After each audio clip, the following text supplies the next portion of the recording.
Bonjour, bonjour.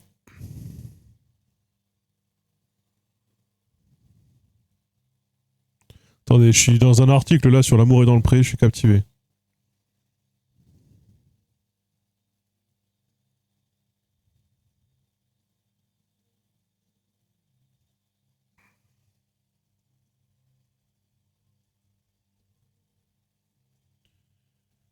Waiting for me. Oh, oh. Alors,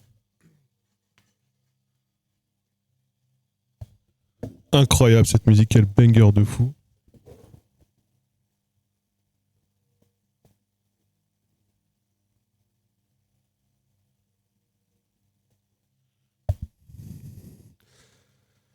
Alors que je vous explique le programme là.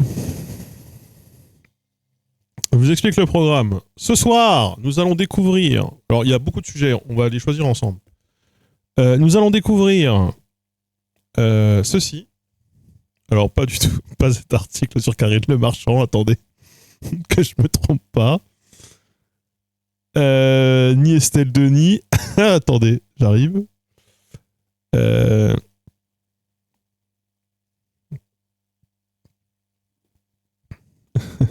Mais attendez, moi j'ai des occupations sur les écrans d'attente là. Alors,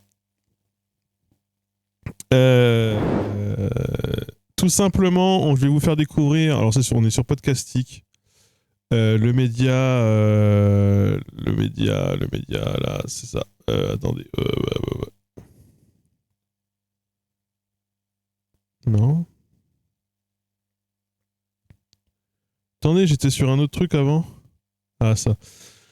Nous allons vous faire découvrir les podcasts de la Commu. Alors, Commu, C-O-M-U-E pour Communauté d'Université et Établissement de Toulouse. Moi, j'aurais bien dit les podcasts de l'Université de Toulouse, mais il faut pas le dire. Parce qu'apparemment, c'est pas pareil. C'est pas. C'est des gens en commun, mais pas que. Bref, peu importe, en tout cas, c'est des podcasts scientifiques. Il y a deux. Enfin, il y a même trois, je crois. Mais il y a deux formats principaux.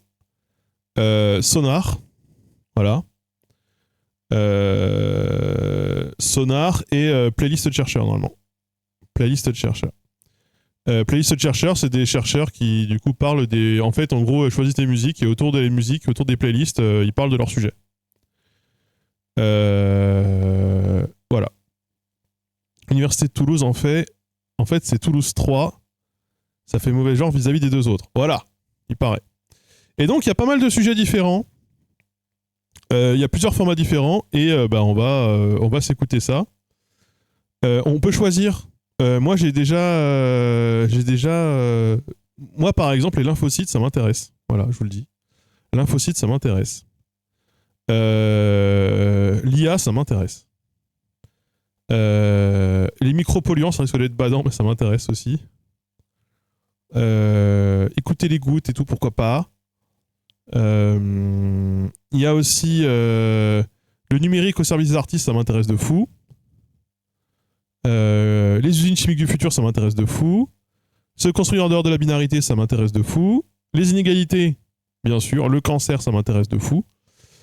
Donc on va commencer par les petits formats, je pense. Ouais, les femmes esclaves, bon, voilà. Sachant que ils sont actuellement en train comment dire alors, attendez, il faut que je fasse un lien traqué. Ah merde, j'ai pas mis. Attendez, je reviens. Faut que je fasse un Bitly pour mesurer. Alors, putain, si vous avez cliqué et tout, je vais vous demander. Je vais faire un Bitly ou un tiny URL là pour que vous pour avoir un lien traqué. Voilà, pour que je puisse compter un Bitly du coup. Ouais. Et il faut que je fasse deux stories pour en parler. Et, bon, bah ça, je les ferai. Je vais les faire maintenant. Je vais en faire une maintenant. Et alors, déjà, attendez, pardon, dans l'ordre. Login. Faut pas que je me dissipe dans tous les sens.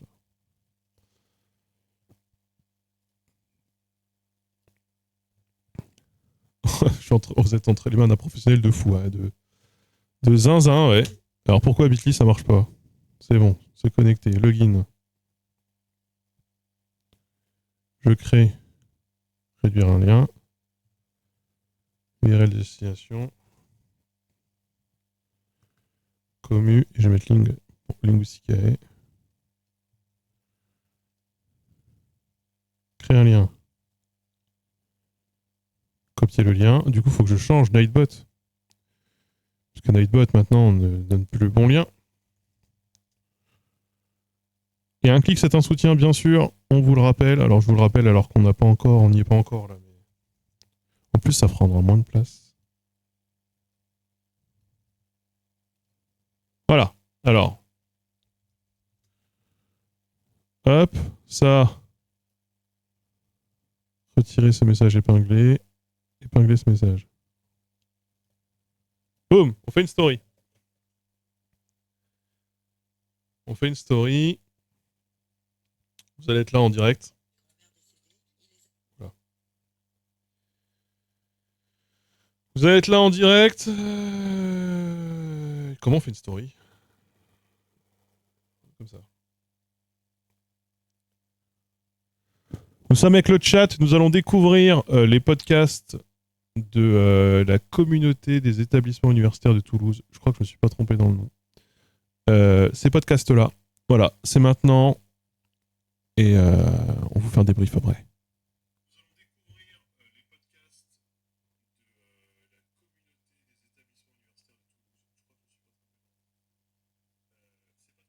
Est-ce que je les tag ou pas?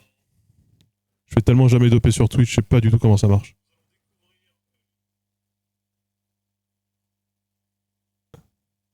Il faut le lien dedans. Je vais déjà faire. Bon.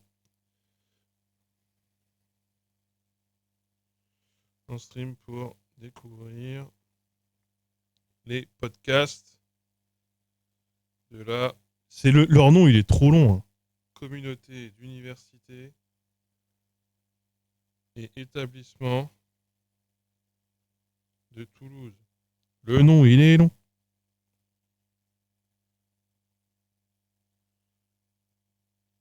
Et du coup, je mets le lien.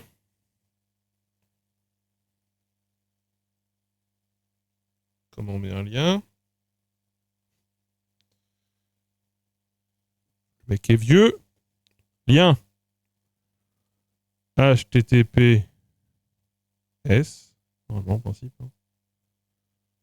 bit.ly slash commu. Link. Terminé. Pour découvrir.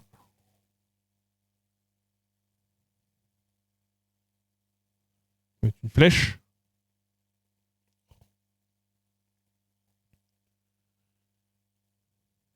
Belle flèche rouge là.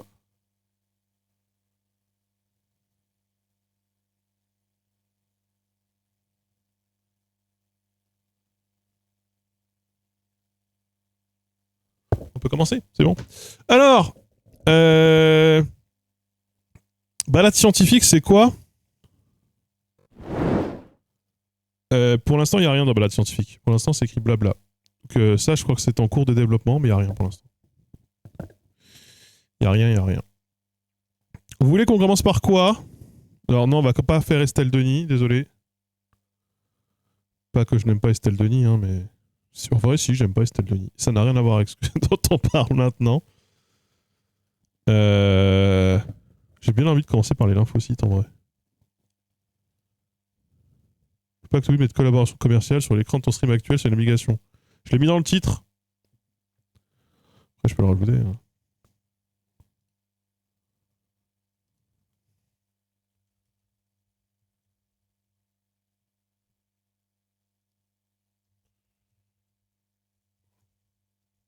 Ça, c'est assez grand comme ça.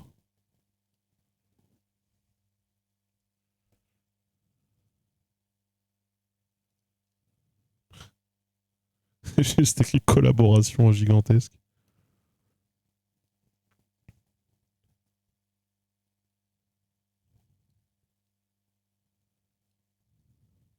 Eh, on a l'air pas mal. Vous voulez commencer? J'ai vu les inégalités sur les bancs de l'école. C'est pas dans ceux-là.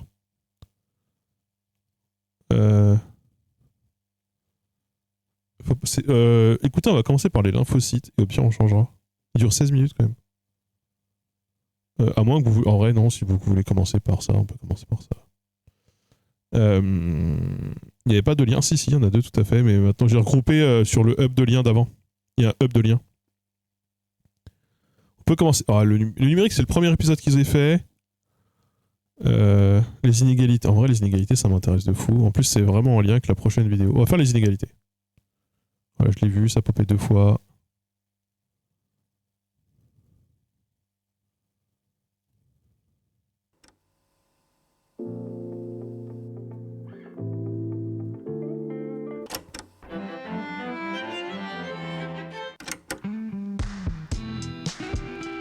Alors tout ce qui est musique, j'espère que au niveau des droits, ça ira. Bienvenue dans Playlist de chercheurs, le podcast qui donne de la voix aux sciences. Des chercheuses et chercheurs sélectionnent 3 morceaux qui résonnent avec leur sujet de recherche pour un papotage scientifique en musique. Quel constat quant au rôle genré dès les bancs de l'école? Comment les sciences de l'éducation peuvent-elles avoir un impact sur l'égalité filles-garçons? Pour répondre à ces questions, j'ai le plaisir de recevoir Jeanne Jante. Bonjour Jeanne. Bonjour. Tu es doctorante en sciences de l'éducation et de la formation à l'université Toulouse-Jean Jaurès au sein de l'Institut de recherche éducation, formation, travail, savoir. Et ensemble, nous allons parler d'égalité, de savoir et bien évidemment de musique. Bonsoir. Alors les musiques, faut que je les skip un peu, je pense, attendez. Je vous coupe le son de la musique.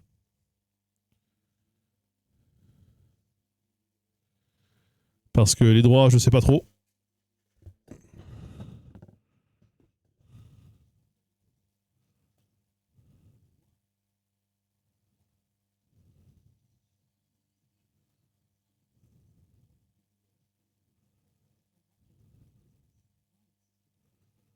Ok, c'est bon, j'arrive. En vrai, ça va le faire. C'est pour la VOD surtout. Tiré de l'album Mesdames daté de 2020, le titre Pendant 24 heures est un morceau de Grand Corps Malade en duo avec Suzanne. Dans cet album, Grand Corps Malade... Je crois que je connais pas du tout les musiques de Grand Corps Malade. Je connais la méta, je sais qu'il existe, mais je connais rien de ce qu'il fait. Malade traite des questions d'inégalité, de violence physique et morale faites aux femmes. C'est un recueil de chansons en duo avec des artistes féminines. Dans ce morceau Pendant 24 heures, les 2 artistes échangent leur corps et leur vie. Alors justement, en tant que chercheur, chercheuse, on ne peut pas se mettre complètement dans la peau des personnes étudiées. Donc comment on se rapproche au mieux de leur vécu ? C'est justement là une des questions et un des enjeux quand on est chercheuse, c'est d'essayer de se rapprocher, de se familiariser avec la réalité à la fois des personnes avec lesquelles on travaille. Pour le coup, moi, c'est avec les enseignantes, d'essayer de comprendre ce qu'est leur réalité, comment elles font leur travail au quotidien, les enjeux qui sont liés à ça. Et puis les personnes qu'on étudie, pour le coup, moi, les élèves, d'essayer de comprendre quelles sont, encore une fois, leur réalité, ce à quoi ils sont confrontés tous les jours. Quand moi, je décide de leur parler d'égalité, il faut que ça fasse écho, que ce soit adapté à ce qu'ils peuvent comprendre, ce qu'ils vivent au quotidien, Bonjour. et que... qu'on puisse les engager vraiment qu'ils y voient l'intérêt, comment ça peut leur apporter dans leur quotidien. Donc c'est beaucoup pour les enseignantes, de discussion en informel, et pour les élèves, je dirais, de rester auprès d'eux, un peu de... Il y a une métaphore en recherche qu'on dit qu'on traîne sur le terrain. Moi, j'ai passé 2 ans à traîner avec les élèves, à essayer de comprendre comment ça se passe dans la cour de récréation, dans la classe, toutes les petites règles un peu informelles qu'il peut y avoir entre eux pour m'approcher au mieux de leur compréhension de ce qui se passe. Au-delà des interactions, c'est beaucoup d'observations. Oui, beaucoup. Une grande partie, même la majorité du recueil, c'est de poser une caméra en classe et d'observer ce qui se passe. Ça peut être alors le verbal, mais il y a aussi tout le paraverbal qui est hyper important. Les élèves et les enseignants, comment ils se tiennent à distance l'un de l'autre. Quand on parle d'égalité, est-ce que déjà il y a une alternance filles-garçons dans les assises? Rien que ça en dit long aussi sur souvent le climat qu'il y a dans la classe. Donc c'est vraiment en grande partie des observations, oui. Tu travailles sur les interactions entre enseignantes, enseignants et élèves. Comment se construit ton travail et ce dialogue? Je regarde le CV en même temps. Entre, encore une fois, des personnes bien différentes. Comment se construit mon travail? Il s'est construit au fil du temps. Déjà, il y a eu une première phase de sélection du sujet qui s'est fait par intérêt personnel, mais aussi par discussion avec les enseignantes avec lesquelles j'ai travaillé. Donc là, c'est la 3e année. Et donc, ensemble, on a déterminé un peu ce qui c'était vraiment intéressant pour eux, pour leur pratique, pour que ça leur serve, pour elles puissent avoir un développement professionnel. Et donc, on a construit ensemble l'idée de travailler la notion d'égalité au travers de séances. Et encore une fois, avec des élèves, donc il faut que ça soit sous des supports qui leur parlent, des BD, des poèmes, des films, voilà. Et selon toi, est-ce qu'en tant qu'enseignante, on peut oublier ce que c'est que d'être un enfant? Je pense qu'on peut oublier, oui, ce que c'est d'être un enfant. Je connais pas du tout les stades du podcast, non, pas du tout. Les exigences vont pas être les mêmes et puis les générations sont différentes. Donc on peut, je pense, oublier ce qu'est être un enfant, mais peut-être que c'est aussi d'une certaine manière nécessaire pour avoir une posture d'enseignante. C'est pas que péjoratif, mais je pense que oui, d'une certaine manière, on peut oublier ce qu'est un enfant, mais c'est le propre de l'humain lorsqu'on a acquis une compétence d'oublier ce que c'était de ne pas la savoir. Mais je pense que ça fait partie du processus. On va écouter le 2e titre de cette playlist. Je skip. En défendant, en essayant que les élèves soient de plus en plus indépendants aux stéréotypes de sexe, on puisse avoir une masculinité ou une féminité hors des cases prédéfinies, et c'est là tout l'objectif, il n'y a pas une bonne manière d'être un homme ou une bonne manière d'être une femme, il y a juste des libertés, et justement, c'est ce qui est travaillé quand on travaille la notion d'égalité avec les enseignants et les élèves, c'est vraiment plutôt l'indépendance aux stéréotypes de sexe, qui est visée. Et donc oui, on peut défendre une pluralité des masculinités et des féminités, et même au-delà, je dirais ne plus avoir ces cases-là de ce qui est masculin ou ce qui est féminin. C'est marrant de parler de stéréotype de sexe et pas stéréotype de genre. C'est vraiment... ça s'oppose à toute la pensée très essentialiste de dire qu'il y a des choses typiquement féminines, typiquement masculines. Finalement, ce qui est de l'ordre du biologique, ça reste minime. Donc, la plupart, c'est du construit socialement. Si c'est construit socialement, ça peut tout autant être déconstruit derrière. Alors, tu parles de stéréotypes de sexe. Pourquoi pas de stéréotypes de genre? Ça a été tout un questionnement au début quand j'ai amorcé cette recherche de vraiment choisir les termes parce qu'ils ont une certaine importance. Et je parle de stéréotypes de sexe parce que le genre, dans l'acception dans laquelle je le mobilise, c'est vraiment les inégalités et tout le système de genre, les significations associées aux femmes et aux hommes. Et que finalement, je considère plutôt que l'ensemble de ces représentations, elles sont associées à chaque individu selon qu'il soit homme ou femme, et ensuite on va construire le genre et donc ces idées-là. Mais ça reste initialement, ça se base concrètement sur l'image qu'on renvoie, est-ce qu'on a un homme ou est-ce qu'on a une femme. On va revenir sur le morceau de Eddie De Pretto. Est-ce que les paroles, elles font écho à tes observations, tes constats en ce qui... Eddie De Pretto, c'est pas genre Ed Sheeran en France? Concerne les rôles genrés à l'école.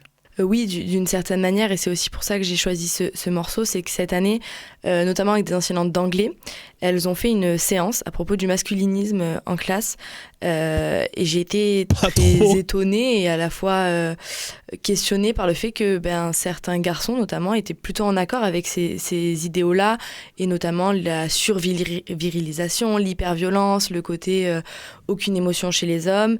On a l'impression que c'est des pensées arriérées, mais finalement qui montent en puissance.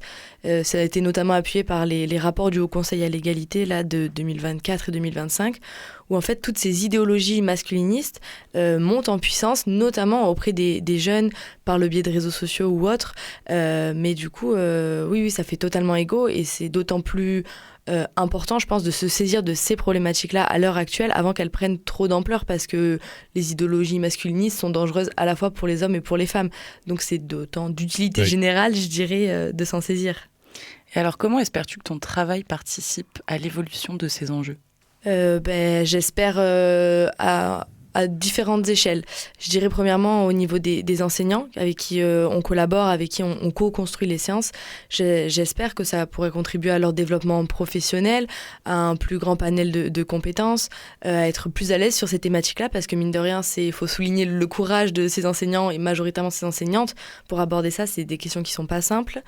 Et pour les élèves, je pense que ne pas leur inculquer des manières de penser spécifiques, mais plutôt développer un esprit critique autour de ces thématiques-là, parce que là, c'est sur l'égalité des sexes, mais ça peut être sur les inégalités sociales, ça peut être sur l'écologie, c'est plutôt sur tous les sujets de société, leur permettre d'avoir un esprit critique, de savoir prendre du recul sur ce qu'ils entendent, sur ce qu'ils voient, et se forger leur propre opinion basée sur des arguments et pas sur des présupposés. Est-ce qu'on peut espérer plus de dispositifs à l'avenir favorisant justement l'égalité de genre en classe, l'esprit critique notamment ? J'espère. Après, c'est quand même en nette augmentation ces dernières années, parce que l'État se saisit de ces problématiques, et que ça reste, si l'État s'en saisit, ça impulsera sur les pratiques. Il y a de plus en plus de formations qui sont disponibles, notamment pour les enseignants, pour se former à ces thématiques-là. Mais je pense que il faut, tant que l'égalité, par exemple pour l'égalité des sexes, tant que ce ne sera pas réinjecté dans chacune des disciplines, des petites notes au quotidien, ça ne pourra pas avoir un réel changement. Mais je pense que ça va vers le mieux pour la mise en place des dispositifs. Je fais pause, mais il y a un truc qui a été évoqué tout à l'heure, j'aurais bien aimé que ça persiste, c'est sur la question de parler de tout ce qui est non-verbal, tout ce qui est informel, tout ce qui se passe dans la cour de récréation. Et c'est vrai que moi, ça fait longtemps que je ne suis plus enfant, et je n'ai pas d'enfant. Voilà, moi, la cour de récréation, ça fait maintenant 25 ans que j'y suis plus. Un quart de siècle, quand même. Je serais curieux de voir ce qui a bougé, ce qui a évolué, ou comment ça se structure. J'avais même à un moment voulu faire une vidéo là-dessus, sur ce qu'on appelle, je crois, je crois que ça s'appelle en anglais, je crois que c'est Children Culture, tout simplement. Children Culture. Et je crois qu'on n'a pas l'article Wikipédia en français de ça. Et en fait, c'est sur tout ce qui est la culture propre aux enfants. C'est un truc de théorie sociale, etc. Et si, je pense que des chercheurs en ont parlé, si, bien sûr. Mais moi, c'est un truc qui m'intéresse tout particulièrement, j'avoue. Notamment sur comment les jeux se diffusent, c'est quoi les usages, comment ça évolue, etc., etc. Après, il faut que ça soit des dispositifs cohérents avec notamment ce qui est produit par la recherche en termes de résultats. Le collège reste une institution où on doit apprendre différents savoirs, et on ne pourra jamais demander aux enseignants de traiter que d'égalité. Ils ont aussi des savoirs disciplinaires à enseigner, et ça, il faut les prendre en compte. Et c'est là l'enjeu notamment de ce que j'essaye de faire avec les enseignants, c'est de ne pas leur alourdir, faire quelque chose de nouveau, mais à la fois en enseignant par exemple en français des textes littéraires, on peut aussi traiter la question de l'égalité. Et donc pour les enseignants, ça facilite ces démarches-là d'ajouter un enjeu de savoir. Et on va terminer par le 3e morceau.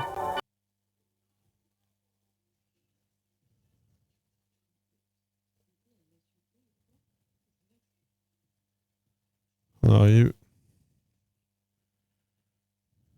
Girl de Lizzo est un titre tiré de son album 'Cause I Love You, daté de 2019. Dans son morceau, elle parle d'elle, de sa féminité, elle l'assume haut et fort au travers d'un message d'engagement.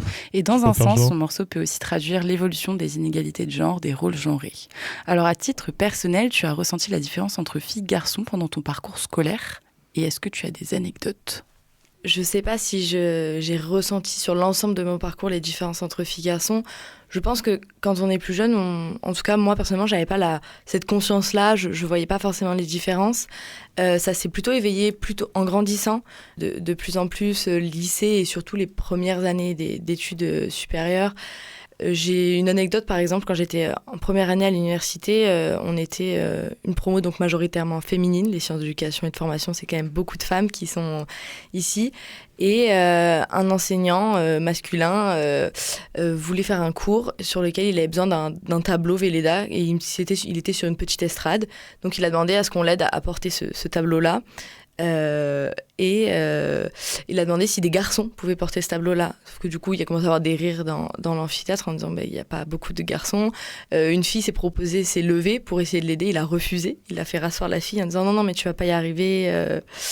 Donc 2 garçons qui étaient au fin fond de l'amphi sont venus pour l'aider. Et du coup, avec une de mes amies, on s'est levé et on a demandé aux garçons de se rasseoir et de le faire à leur place pour soulever ce tableau. Ça, je pense, c'est une anecdote qui est assez marrante et marquante. C'est vraiment classico. Hein, classico. De mon côté, pour mes filles, ça se structure de la même manière. Ça joue aux billes à chat, chat perché, balle aux prisonniers. Beaucoup d'injonctions à la protection du groupe d'amis. Ouais, moi j'avais lu là-dessus un peu sur le fait que la culture enfantine, ça s'était vachement perdu et ça se perdait vachement. Et que les enfants, on en a déjà parlé plusieurs fois, que les enfants sont de moins en moins en autonomie et aussi ils ont de moins en moins de lieux de rencontre en dehors de la supervision des adultes ou en tout cas en dehors du contrôle strict des adultes et notamment de leurs parents. Ce qui fait que j'avais lu un truc là-dessus sur le fait que les gens aient moins d'amis aussi aujourd'hui ou le fait que les amitiés soient plus difficiles aussi le point de départ aussi a évolué, c'est-à-dire maintenant le point de départ c'est on a moins d'amitié. De base, on a moins de lieux de rencontre, on rencontre moins d'enfants quand on est enfant que genre il y a un siècle. Et il y avait cette carte on en avait déjà parlé, cette carte qui montrait la distance qu'on autorisait à parcourir à un enfant. On a fait une VOD sur la Convention de l'enfance. Il y a une VOD, ouais, on en a parlé bien sûr. Il y a une VOD de bien 1 heure et demie.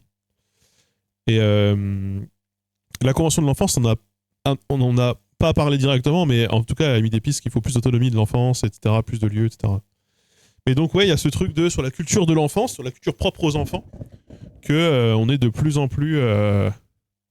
En gros, on est de plus en plus contrôle fric sur les gamins et que peut-être, du coup, on les désociabilise malgré nous aussi. Pour juste, c'est un peu risible, quoi, seulement pour porter un tableau comme si oui, c'est impossible de laisser son gamin le faire. C'est impensable. Voilà, c'est une anecdote que je trouve marrante. Et est-ce que de manière générale, ça a joué dans ton choix de sujet et de champ de recherche ? Je pense que oui, de manière générale, ça c'est ce choix-là de sujet, il s'est construit au fil des anecdotes, des parcours de vie. Alors pas uniquement dans le domaine scolaire, c'était aussi plutôt dans la société en général, le vécu en tant que femme. Et moi, je viens d'une famille où j'ai que des sœurs, j'ai ma maman dont laquelle je suis très proche, j'ai que des nièces, j'ai que des femmes autour de moi. Et je pense que ça m'a contribué en me disant mais je vois tout ça, il y a des choses qui sont pas normales, on n'a pas les mêmes alors on a les mêmes droits en principe, mais de fait c'est pas la réalité. Donc peu à peu j'ai choisi de m'orienter vers la question de l'égalité et du féminisme qui m'intéressait, et puis couplé au domaine de l'enseignement et plus particulièrement de la classe, ça s'est dessiné un peu très fluide comme ça. Et au vu de ta recherche, est-ce que tu constates des évolutions entre ton vécu et ceux des enfants aujourd'hui ? Je constate des évolutions. Déjà, moi, dans mes souvenirs, on n'a jamais abordé ces questions-là durant ma scolarité. Après, je pense que ça dépend beaucoup des établissements où on est. Là, pour le coup, le collège, c'est un collège qui est très actif, qui fait plein de projets à ce niveau-là. Mais je pense que les élèves sont de plus en plus sensibilisés à ces questions d'égalité, comme aux questions de développement durable, d'écologie. Enfin, ça va avec les évolutions de la société. Je sais que je travaille aussi avec une classe de 6e, par exemple. Les 6e... lors d'études de textes littéraires, ils nous ont sorti des réflexions comme « Ah, mais là, je pense qu'elle n'a pas donné son consentement ».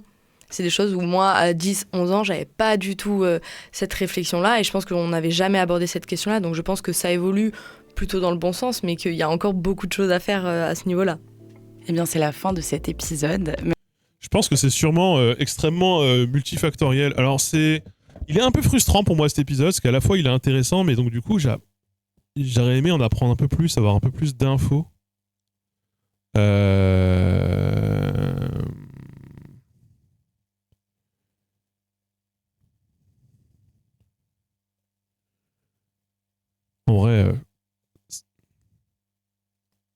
En vrai, je suis désolé.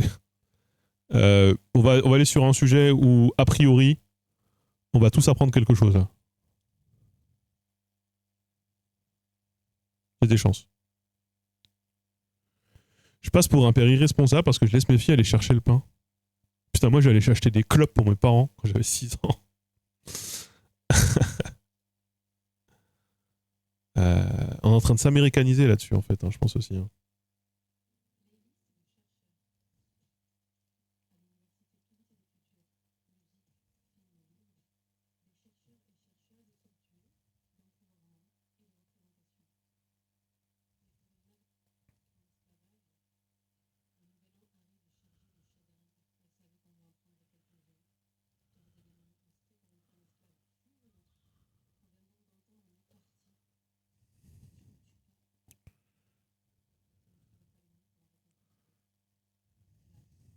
J'allais chercher les bancos au tabac. Ouais. Ah bah voilà. On vient donc d'entendre un extrait Alors, du je vous livre skip directement à la Incident partie dans la vie extrait. d'une femme esclave, écrit par l'écrivaine et militante afro-américaine Harriet Jacob en 1861. Un extrait où le point de vue est porté par une femme esclave sur une autre femme esclave et où il est question de vendre ses enfants pour survivre. Un extrait qui va à l'encontre des stéréotypes, Laura Martin. Qu'est-ce que la littérature, elle permet dans ce récit situé, donc c'est-à-dire écrit par une personne concernée par l'esclavage, en termes de choix narratifs? Attendez, cet en vrai. extrait, il montre donc des En vrai, attendez, c'est un extrait de littérature, normalement on peut. choix narratifs. Extrait. Les enfants furent vendus et elle en reçut le lendemain matin et de représenter vécu. Pour répondre à cette question, j'ai le plaisir de recevoir Laura Martin, doctorante en civilisation états-unienne à l'université Toulouse-Jean Jaurès. Juste la musique. Bonjour. Bonjour. Ensemble, nous allons parler de récits situés, d'empouvoirment et de représentation.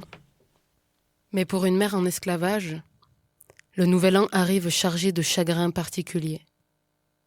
Elle est assise sur le sol froid de sa cabane, regardant les enfants qui peuvent tout aussi bien lui être enlevés le lendemain matin.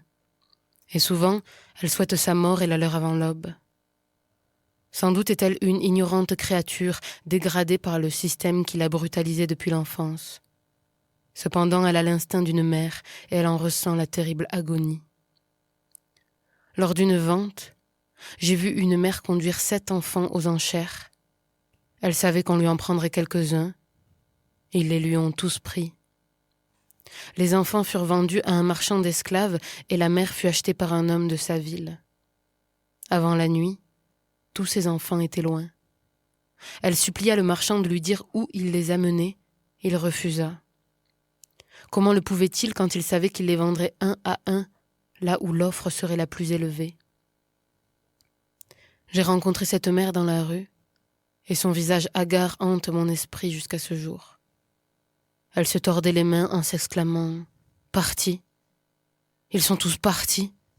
Pourquoi Dieu me tue pas ?» Je ne trouvais pas les mots pour la réconforter. Hélas, de tels faits sont monnaie courante. On vient donc d'entendre un extrait. Et on rappelle qu'Édouard Philippe a réaffirmé hier ou avant-hier que la colonisation n'était pas, comment il a dit, n'était pas un crime contre l'humanité, je crois. Ouais. D'une femme esclave, écrit par l'écrivaine et militante afro-américaine Harriet Jacob en 1861. Un extrait où le point de vue est porté par une femme esclave sur une autre femme esclave et où il est question de vendre ses enfants pour survivre. Un extrait qui va à l'encontre des stéréotypes, Laura Martin. Qu'est-ce que la littérature, elle permet dans ce récit situé, donc c'est-à-dire écrit par une personne concernée par l'esclavage, en termes de choix narratifs? Alors cet extrait, il montre donc des choix narratifs assez pertinents et représentatifs des récits d'esclaves féminins, puisqu'on a ici une représentation de la maternité. Jacobs montre son amour pour ses enfants, qui est un thème donc très présent dans les récits d'esclaves féminines et beaucoup moins présent dans les récits masculins. Donc là, elle insiste sur le lien très fort de la mère avec ses enfants et des souffrances qui résultent, donc comme elle le dit, des séparations familiales. Ah, mais il a clairement fait le notamment quand tête, elle dit elle a l'instinct d'une mère et elle en ressent la terrible agonie. En anglais, en fait, on a she is capable of. Ça montre qu'elle veut briser le stéréotype de la mère esclave comme étant insensible et incapable de ressentir quelque chose pour ses enfants. Et c'était en fait un stéréotype qui était perpétré par les maîtres blancs, en fait, qui tenaient les mères. Ça, c'est un truc de fou. L'un des stéréotypes sur les femmes noires durant l'esclavage, c'est que genre elles ne ressentaient rien pour leurs enfants. Pour responsables de la mort de leurs enfants, alors qu'en fait c'était pour cause de négligence et de mauvais traitements venant des maîtres. Et en fait, donc par cette représentation de la maternité, ces femmes, dont Jacobs, montrent qu'elles veulent se conformer à l'image idéale de la femme au XIXe siècle et aux valeurs victoriennes, dans le but en fait d'attendrir les lectrices blanches du Nord, qui étaient la cible de ces récits, pour leur montrer qu'en fait, elles sont des femmes aussi, elles sont féminines, et on les empêche de jouer ce rôle de mère qui est ce pourquoi elles sont faites selon l'idéologie de l'époque. Donc voilà, à travers cet extrait, elle met en valeur son humanité, sa féminité, et c'était des choses qui étaient négligées en fait par les maîtres. Donc les valeurs victoriennes, c'était plus des valeurs portées sur la maternité, le soin, le care, la douceur. Oui, c'est ça. Elles étaient, selon l'idéologie, elles étaient faites pour élever les enfants, elles étaient responsables de leur éducation et pour leur inculquer les valeurs. Donc en gros, elles ont dû occuper un terrain. En gros, elles ont dû se nourrir des clichés et des des inégalités de l'époque qui touchaient les femmes blanches pour essayer d'inspirer de la compassion de la part de ces femmes blanches du Nord, quoi, putain. Ce récit, du coup, est écrit par Harriet Jacob. Donc, on l'a dit, c'est une femme esclave qui raconte sa propre histoire. Qu'est-ce que la littérature, dans ce cas-là, elle permet en termes d'agentivité? Donc, l'agentivité, c'est la capacité à retrouver sa force d'agir. Est-ce que la littérature, c'est un biais comme ça par lequel on peut retrouver de la puissance, de la force de l'agir? Oui, tout à fait. Puisque cette littérature-là était destinée à être diffusée donc dans tout le pays, donc dans un contexte d'abolitionnisme montant. Et d'ailleurs, en fait, on remarque que dans cet extrait, on a Jacobs qui dit « j'ai vu, j'ai rencontré ». Donc, comme si elle se faisait voix collective pour d'autres femmes, d'autres esclaves, et plus précisément d'autres femmes esclaves qui n'ont pas eu l'opportunité, comme elle, d'écrire leur récit, puisqu'en fait, les femmes esclaves qui pouvaient non seulement écrire leur récit et le publier étaient très rares, du fait de leur couleur et de leur... Parce que c'est pas la chose à laquelle on pense en priorité.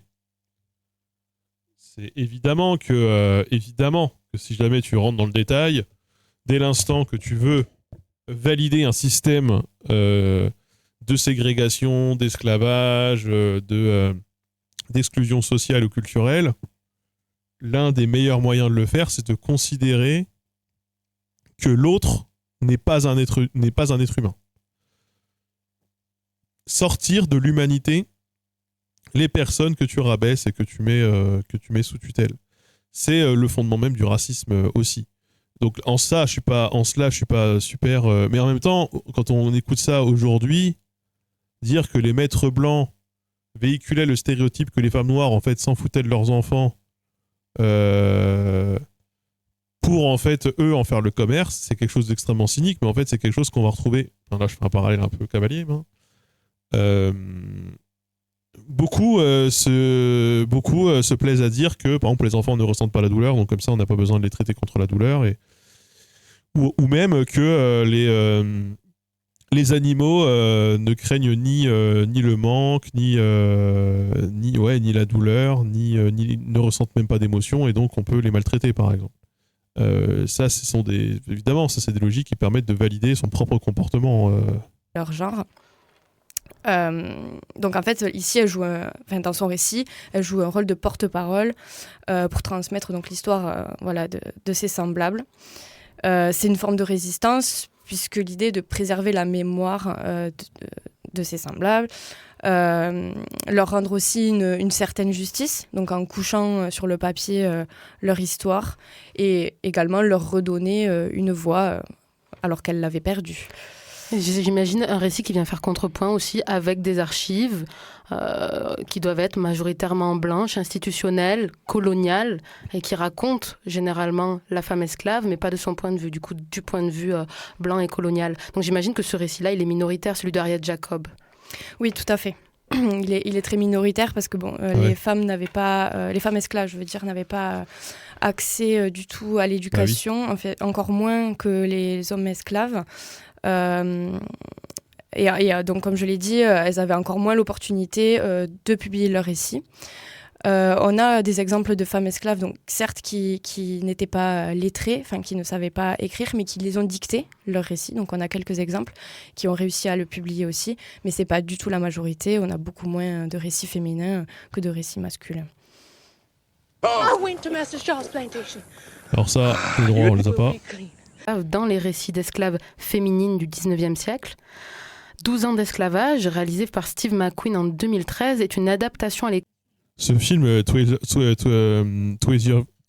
Years a Slave, je l'ai vu au cinéma. Il est dur quand même. Hein. Il est dur, c'est raide. Hein. Enfin, il est bien, mais il est dur. Hein. C'est dur à voir. Du roman éponyme de Solomon Northup. Donc c'est l'extrait qu'on vient d'entendre.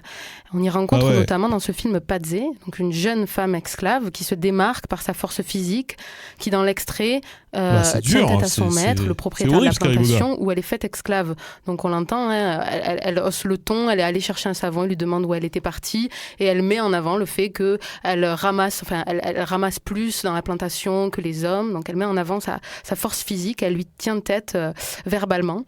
Est-ce que vous remarquez des corrélations entre la représentation de Patsy, donc dans le film de McQueen, et puis celle des femmes esclaves dans les récits écrits par des femmes esclaves, comme celui de Harriet Jacob? Oui, on a des similarités entre les deux récits. Donc, puisque cet extrait, tout comme l'extrait... Oui, ce dont tu parles, Kamawa, c'est le syndrome méditerranéen. Ma femme a travaillé sur ce sujet pour ses études de santé publique. Mais oui, ça, en France, on va le penser, notamment des populations méditerranéennes. Voilà, typiquement. Qu'on a entendu tout à l'heure, donne à voir l'expérience de l'esclavage par une femme en particulier. Donc on a ici une femme qui est à la fois victime de la luxure de son maître et de la jalousie de sa maîtresse.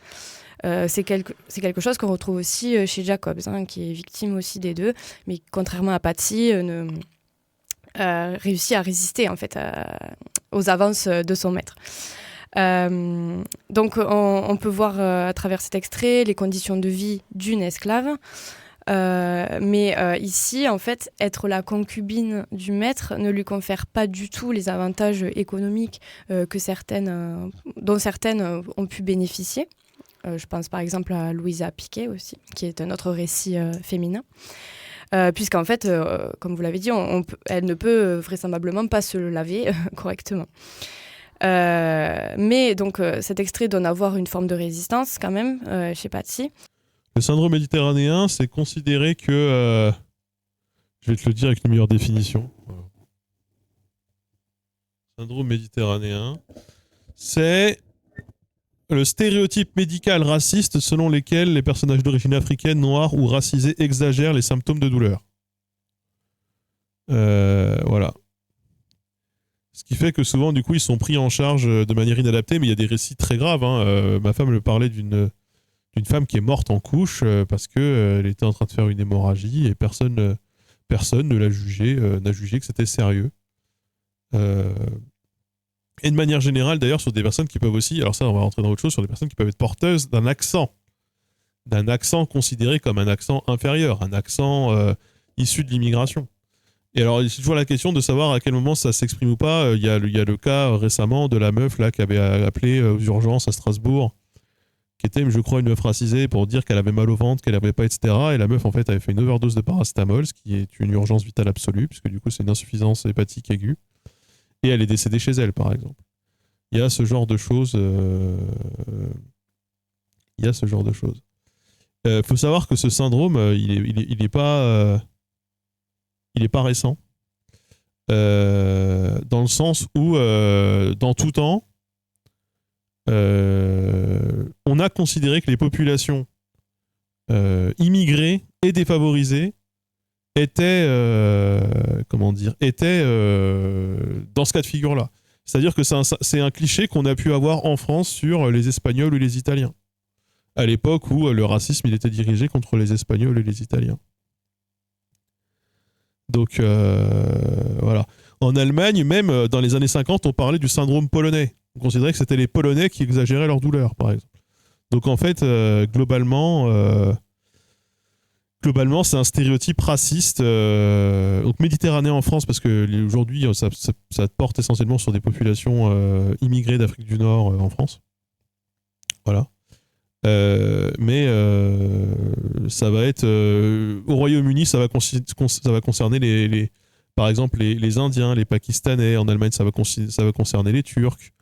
En Israël, ça va concerner les Palestiniens. En Australie, ça va concerner les aborigènes, etc., etc., etc. Qui ne sera néanmoins pas efficace. Elle ose dire donc les choses face au maître et se rebeller en lui reprochant sa luxure et même sa négligence. Et elle souligne effectivement sa force physique puisqu'elle dit qu'elle ramasse chaque jour 500 livres de coton. Et tout ça sur un ton extrêmement résolu. C'est la seule fois du film où elle ose se rebeller comme cela. Et on a effectivement la même chose dans le récit de Jacobs, en fait. Là, on a parlé des corrélations donc, entre l'extrait. Pardon, je fais une pause, mais sur l'article Wikipédia du syndrome méditerranéen, il y a littéralement un article qui s'appelle l'affaire Naomi Musenga, qui est littéralement le cas dont je vous ai parlé, c'est-à-dire une personne décédée le 29 décembre 2017 à Strasbourg. Après, du coup, il me semblait que c'était une insuffisance hépatique. Du coup, c'est ça. C'est tout à fait ça. Non, c'est pas tout à fait ça, si.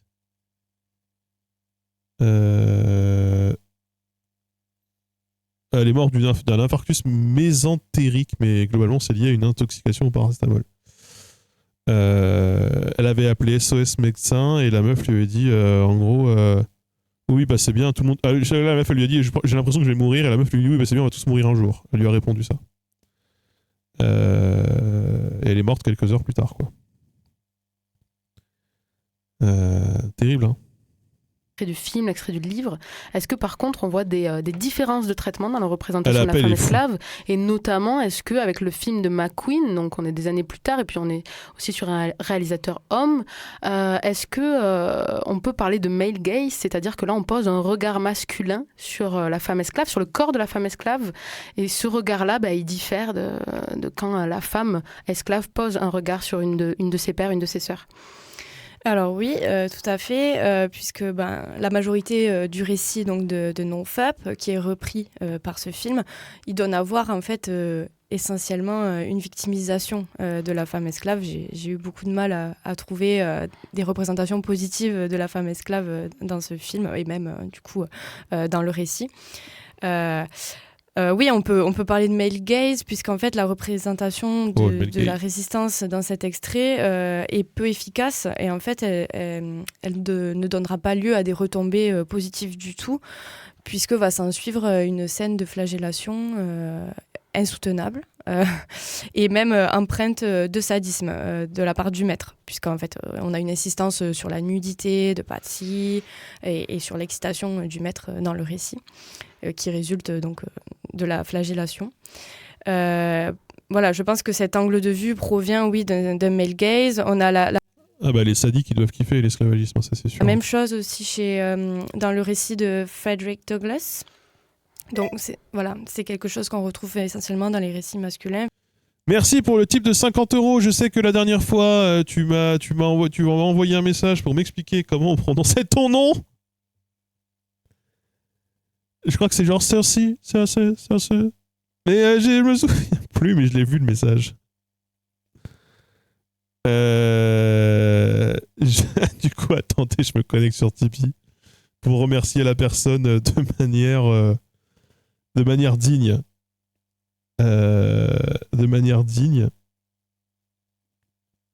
Merci Piloy pour les 5 subgifts. Merci à toi. Merci.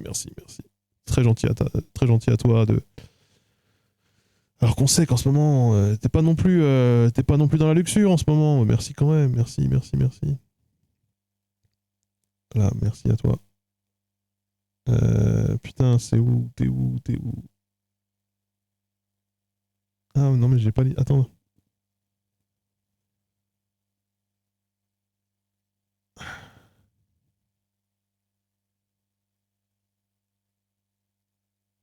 Ah, parce que attends, je suis que dans les messages non lus là.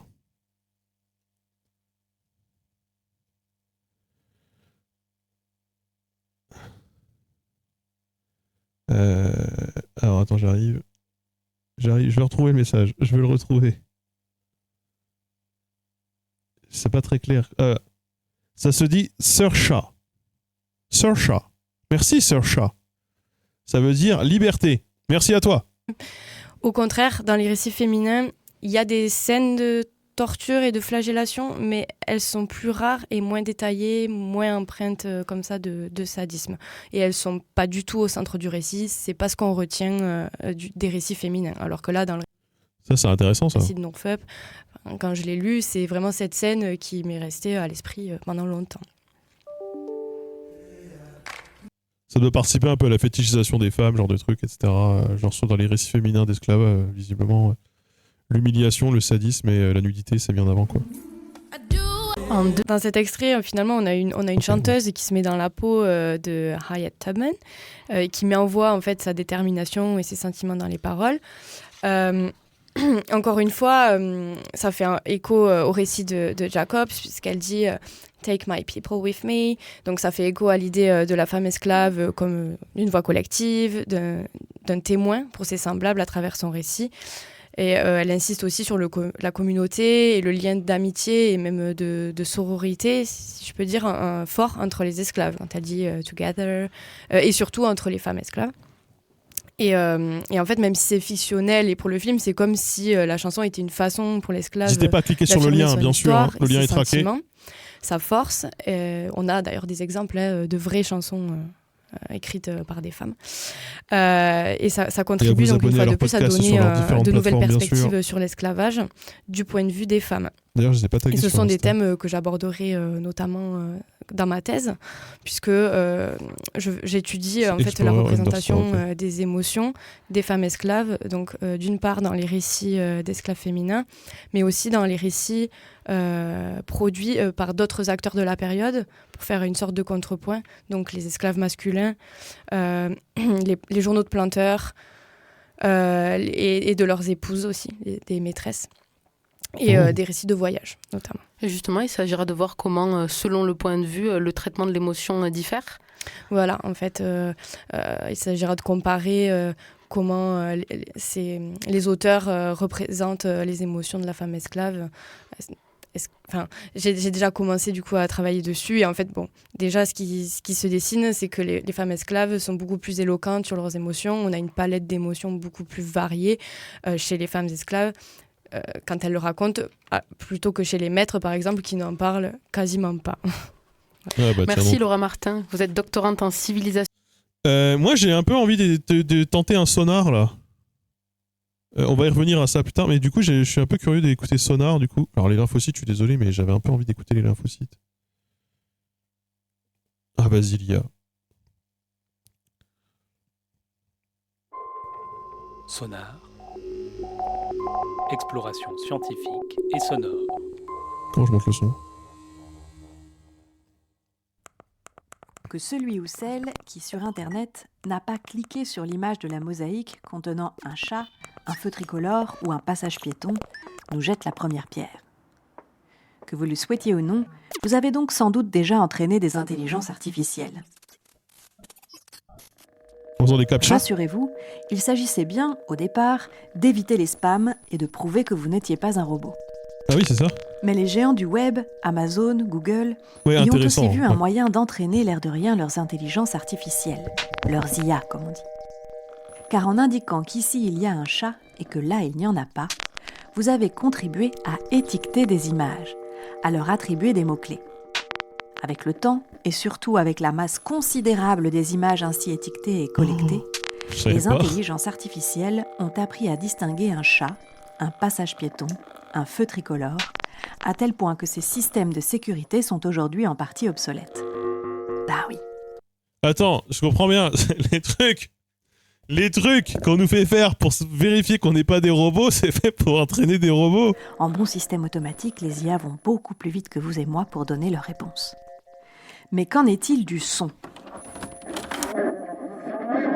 Ah, le son. En plus, on en parle beaucoup. Les IA sont-elles capables de déterminer si dans tel ou tel enregistrement sonore, on entend une voix, un robinet qui fuit, le chant d'un oiseau ou encore la vocalisation d'un singe ? Eh bien oui. Comment croyez-vous que votre iPhone a appris à écrire des textos à partir de votre dictée ? Et comment sinon parleraient les assistants vocaux Alexa et Siri ? Ben oui, comment ? Bien que les travaux sur le son soient moins nombreux et moins avancés que ceux sur l'image, on y planche depuis les années 1950. Et c'est d'abord la voix qui a intéressé les chercheurs et chercheuses. À l'époque, c'était un travail fastidieux. Et puis, dans les années 2010, avec l'apparition de l'apprentissage profond, plus connu sous le nom de deep learning, les recherches sont allées beaucoup plus vite, beaucoup plus loin. Et voici pourquoi. Intelligence artificielle, champ de recherche et de pratique qui vise à comprendre et reproduire le fonctionnement d'un cerveau humain à l'aide de machines. Deep learning, domaine de l'intelligence artificielle, qui vise... Oui, bon, ça va. Le deep learning s'inspire de nos réseaux de neurones, de la manière dont ils sont agencés et communiquent entre eux pour pouvoir réaliser des tâches complexes. On y fait entrer un son, les différents neurones artificiels y vont de leur psychanalyse, on avait fait une vidéo où on parlait il sort un résultat. L'enjeu est donc d'abord de bien penser la structure de ce réseau, qu'on appelle aussi l'architecture. Or pour cela, on a besoin d'au moins un cerveau humain, d'une sorte de Geppetto du XXIe siècle. Geppetto, père de Pinocchio, le vieux sculpteur. À l'université Toulouse 3 Paul Sabatier, en matière de reconnaissance sonore, ce Geppetto s'appelle Thomas Pellegrini et œuvre au sein du laboratoire IRIT, Institut de recherche en informatique. Il est biffé, c'est-à-dire ? Ça veut dire il est biffé. Je peux vous mettre le lien, bien sûr. Après, point d'exclamation commun. Là. Et là, de là, vous allez dans Sonar et vous allez le retrouver. De Toulouse. Après s'être intéressé à la voix, il s'est notamment penché sur des sons d'origine animale, comme le chant des oiseaux. Le principal enjeu étant de rendre la machine capable de nous dire si oui ou non il y a un chant d'oiseau, quel qu'il soit. Alors, figurez-vous, je vais vous montrer un truc. Moi, j'habite à la campagne, et ça m'arrive souvent d'entendre des oiseaux. Eh bien, figurez-vous, et je vais redire figurez-vous jusqu'à ce que je le trouve.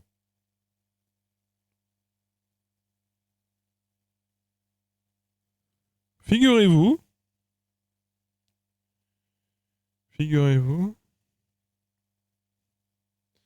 je ne retrouve pas. C'est pas là. Putain, c'est où? Figurez-vous.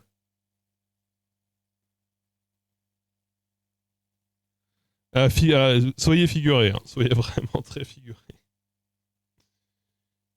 Pourquoi l'application elle est pas là? Je sais plus c'est quoi le nom de l'application. Ah merde.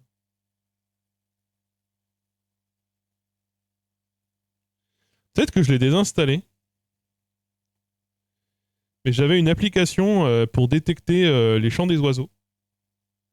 Et pour détecter c'était quoi les oiseaux qu'il y avait autour de moi. Ouais, non, ouais. En vrai, non, la nuit, ils spamment. Les oiseaux, ils spamment la nuit. Ceux qui chantent la nuit, les oiseaux, ils spamment de fou. Vraiment, en boucle. Ils changent pas de CD, vraiment. Quand j'avais les chouettes dans la cheminée, c'est vrai que j'ai plus les chouettes.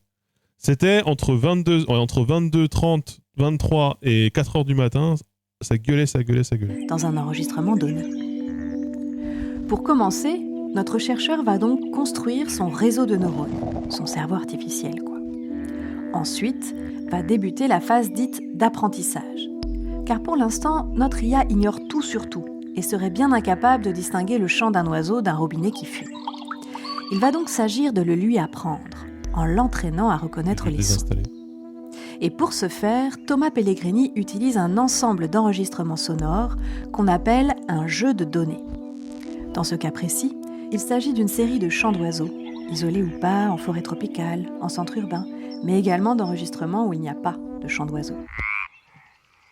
Chaque fichier est étiqueté. Ça, j'ai aussi chez moi. On l'a catégorisé. Ça, j'ai de fou comme bruit. Notre chercheur sait par exemple que celui-ci est étiqueté oiseau, celui-là voiture, cet autre voix, etc. Un même fichier peut... Alors d'ailleurs, je vais vous le dire, parce que ça, pour le coup, ça je le sais, ça permet à la base, quand vous faites des prises son pour l'audiovisuel et que vous faites des banques de données, vous devez avoir, et c'est d'ailleurs le gros du travail, des gens qui référencent les fichiers selon ce qu'on y trouve et selon ce qu'il n'y a pas. C'est vrai que l'IA permet notamment de faire un pré-tri assez important. Même avoir plusieurs étiquettes s'il comprend plusieurs types de sons ou s'il va vers plus de précision. Par exemple, un chant d'oiseau pourrait être à la fois étiqueté oiseau et mésange. Lors de la phase d'apprentissage, Thomas Pellegrini fait une sorte de quiz. Il soumet à l'IA des sons étiquetés oiseau sans leur dire qu'ils sont étiquetés oiseau. Après passage par son réseau de neurones artificiels, l'IA répond si oui ou non il s'agit bien d'un son d'oiseau. Elle fait ce qu'on appelle une prédiction. Et cette prédiction est au tout départ le fruit du hasard, vu qu'elle n'a encore rien appris. Mais si sa réponse est correcte, qu'elle correspond bien aux étiquettes accolées au son, le chercheur, par quelque obscure manœuvre, conforte l'IA pour qu'elle intègre que ce son égale oiseau, ou qu'au contraire, elle évite de refaire l'erreur. À force d'être confrontée à des enregistrements avec et des enregistrements sans oiseau, les algorithmes affinent la manière dont les neurones communiquent entre eux pour minimiser les erreurs faites par l'IA. Et plus le jeu de données... Ça me fait penser à un truc, je vous fais une parenthèse là-dessus. Vous savez qu'il y a des études en sémantique pour savoir si dans votre... Ça, il faudrait que je fasse une vidéo là-dessus. C'est super intéressant. Savoir si, par exemple, dans votre tête, tel ou tel objet correspond à tel ou tel mot. Alors, vous vous dites, une table, c'est une table, une chaise, c'est une chaise. Mais ça, c'est trop facile. C'est trop facile, ça. Par exemple, je vous montre un objet, je vous demande, est-ce que c'est un meuble ? Ce genre de choses. Par exemple, parce que les meubles, c'est une catégorie, c'est plus large. Et en fait, on prend des mots un peu larges et on essaie de voir ce que vous faites rentrer dedans. Et par contre, on va prendre l'équivalent dans une autre langue et on va voir si dans une autre langue, ils font rentrer les mêmes choses ou pas dedans. Et du coup, ça fait des espèces de cartes mentales. Et Monsieur Bourrage n'est pas un meuble. Monsieur Bourrage n'est pas un meuble, sauf peut-être d'un point de vue juridique. Monsieur Bourrage est peut-être un meuble d'un point de vue juridique. Voilà. C'est un projet que je filais à mes étudiants à l'époque où ils devaient faire des réseaux de neurones depuis zéro, apprendre à reconnaître des caractères. Est important en volume et en diversité, plus l'IA va pouvoir apprendre et gagner en précision. Une fois qu'on considère l'IA bien entraînée, fini les quiz d'apprentissage. Place à la phase dite de test. Là, on va lui demander d'étiqueter des sons qui n'ont pas encore été annotés. Si les prédictions sont correctes, c'est que l'architecture de Thomas Pellegrini a bien été conçue. Et pour le savoir, là, ça nous explique comment l'IA fonctionne. Ouais, pour l'instant, moi, je sais à peu près déjà. Je sais pas si vous apprenez grand-chose ces là. échantillons parallèlement, puis on va comparer les prédictions à ces étiquettes. Notez bien qu'il n'y a pas de avec ou sans dans un cerveau artificiel, mais des nombres. Et que la réponse de l'IA n'est qu'une probabilité, un pourcentage si l'on veut, et non une réponse ferme et définitive. En matière d'apprentissage, il existe toujours plusieurs méthodes. On peut par exemple soumettre à l'IA différentes versions d'un même son, non annoté. Écoutez plutôt ce chant d'oiseau. Ok. C'est pas copyrighté ça. C'est la même piste, mais trafiquée. Et l'IA finit par définir ce que ces sons ont en commun. Un peu comme si à force de voir des omelettes, des blancs en neige, des œufs mollets, etc., on pouvait déduire que tout ça vient d'un seul et même aliment, l'œuf. Aujourd'hui, Thomas Pellegrini s'intéresse à développer une méthode d'apprentissage sans annotation qu'on appelle self-supervised. Ça me fait penser à un truc que j'ai vu ce soir, je suis désolé, je fais plein de pauses. Vous avez vu que maintenant, il y a, grâce à l'IA, on prédit, en gros, les IA arrivent à prédire l'âge que vous êtes censé avoir pour faire des amplifications des applications de vérification d'âge, notamment pour vous empêcher de regarder du porno et pour vous interdire d'accéder à TikTok ou Instagram si jamais vous habitez en Australie et que vous avez moins de 16 ans, parce qu'ils viennent de bannir ces réseaux pour les moins de 16 ans. Eh bien, les gamins ont tous trouvé des façons de prank l'IA. Très rapidement. En moins d'une journée ou deux, ils ont collectivement tous trouvé le moyen de contourner la vérification d'âge. En gros, il disait, déjà, ce qui marche, c'est de se dessiner, bon, c'est classique, se dessiner une moustache, même si on est une femme. Et il disait, si tu fais ça, des trucs comme ça, tu fais ça,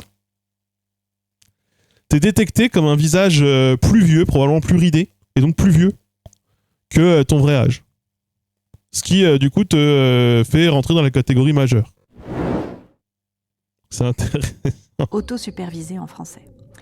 Le but n'est plus de savoir s'il y a bien un chant d'oiseaux, mais de créer un enregistrement à trous et de demander à l'IA de combler les silences à la manière dont le célèbre ChatGPT complète un texte. Si elle peut le faire, c'est qu'elle a compris ce qu'est un segment audio. Si elle peut compléter le chant d'un merle, c'est qu'elle a compris là où les structures de ce chant, ses fréquences, etc. Un autre type de recherche consiste à gagner en précision dans la prédiction et à apprendre à l'IA à distinguer s'il y a une voix en premier plan, puis une voiture qui passe et un oiseau qui chante en second plan, autrement dit, à avoir une idée des séquences et des différents plans sonores. Et pour ça, il faut développer une IA capable de décrire, de prédire sous forme de phrases. Exit les chiffres, la machine nous répondrait avec des mots. C'est ce qu'on appelle l'audio captioning, une légende générée automatiquement. Ah oui. Si Thomas Pellegrini ne développe pas ses IA pour une application précise, de nombreuses utilisations sont néanmoins envisageables. L'audio captioning pourrait permettre, par exemple, la génération automatique d'audio-descriptions pour les films, mais aussi plus généralement l'indexation automatique des archives audiovisuelles. C'est-à-dire... j'en parlais. C'est marrant, j'en parlais juste avant. Alors sur l'audio-description, il y en a plein que ça va faire bondir. Mais sur tout ce qui est gestion de fonds d'archives et tout, c'est déjà l'une des applications qu'il y a. Moi, je le vois parce que même sur les... On en parlait par exemple sur Audio Network, les banques de données, par exemple, d'audiovisuel pour les sons, ça intègre maintenant des trucs de recherche par IA. Générer des petits textes qui servent à catégoriser et classer. La détection des signaux sonores, elle, peut être un outil précieux pour faire un suivi de population d'espèces animales. Une équipe de scientifiques travaillant sur des singes en Angola a d'ailleurs sollicité notre chercheur pour analyser les centaines d'heures que durent les enregistrements de leurs pièges sonores laissés en forêt. Ce qui prend à un humain un temps infini est une broutille pour une IA. Et puis bien sûr, si on peut suivre les singes dans la forêt... C'est un peu la nouvelle industrialisation. Hein. Moi, je le vois un peu comme ça maintenant, l'IA. Hein. Je le vois comme un nouveau... une nouvelle... pour moi, c'est une révolution, une nouvelle révolution au même titre que l'industrialisation, de la mécanisation, les moteurs, quoi. Ça a tellement fait augmenter la productivité humaine. Bon, ça a créé aussi le réchauffement climatique, hein, qui n'existait globalement pas avant l'industrialisation. J'ai l'impression que l'IA, c'est une nouvelle révolution industrielle, quoi. Surveiller la maison du voisin via son système d'alarme, ou un espace quel qu'il soit, en s'intéressant au bruit de coups de feu, aux détonations, pour le meilleur et pour le pire. aux cris. En somme, les applications ne manquent pas. Je crois. Et la question qui se pose est toujours la même quand il s'agit de passer de la connaissance et du savoir-faire technique à ces applications dans nos sociétés. Elle est celle du sens, de l'éthique et du futur désirable. Un fameux scientifique du nom d'Albert Einstein le résumait très bien ainsi en son temps. Le désir d'atteindre à une connaissance objective fait partie des choses les plus sublimes dont l'homme est capable. Mais il est d'autre part évident qu'il n'existe aucun chemin qui conduise de la connaissance de ce qui est à celle de ce qui doit être.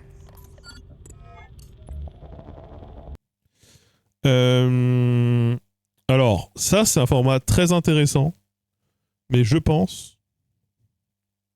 Alors, moi, je pense qu'on a pris un mauvais épisode, parce qu'en fait, j'ai pas appris grand-chose. Voilà. Mais parce que c'est un sujet, en fait, je savais pas comment attendre, et je pense que c'est des sujets où, genre sur les micropolluants ou sur ce genre de choses, je pense que voilà, on pourra apprendre plus. Parce que c'est un sujet aussi dont on parle souvent ici, donc voilà. Je pense honnêtement que ce format-là, il est parfait à écouter pour se détendre et se coucher le soir, quoi, vraiment. Écouter avant de se coucher. Et je préfère ce format-là. Clairement, j'ai très envie d'écouter ce truc sur le numérique et les artistes. De toute façon, je pense que je vais tout écouter après. Voilà. Je pense que je vais tout écouter hors stream. Le truc sur le cancer, qu'est-ce qu'il y a sur le cancer? Ça parle de quoi? On va quand même vérifier, pas vous faire bader non plus.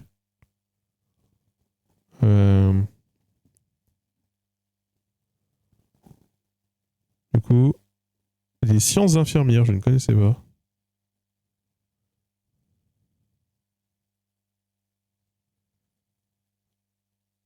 Bon, c'est sur la détection des cancers, les inégalités liées au cancer. Les algues, je pense que c'est pour les plastiques, non, qu'on produit à base d'algues. En vrai, ça peut être intéressant. C'est un sujet qu'on ne connaît pas trop, ça. On va pas prendre que des sujets de sciences sociales. Ah, c'est les biocarburants.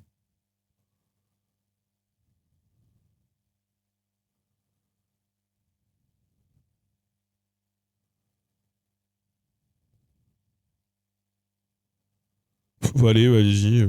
Ça vous a... Le biocarburant ou... Chaud devant, c'est quoi? Sur le changement climatique, peut-être?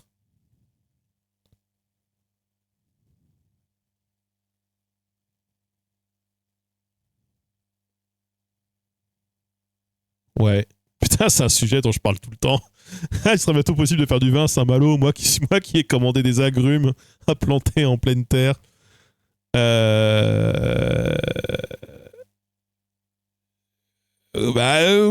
Oui, c'est intéressant, mais bon, on en parle souvent. Un sujet dont on parle pas trop. En vrai, ça, les usines chimiques pour le futur.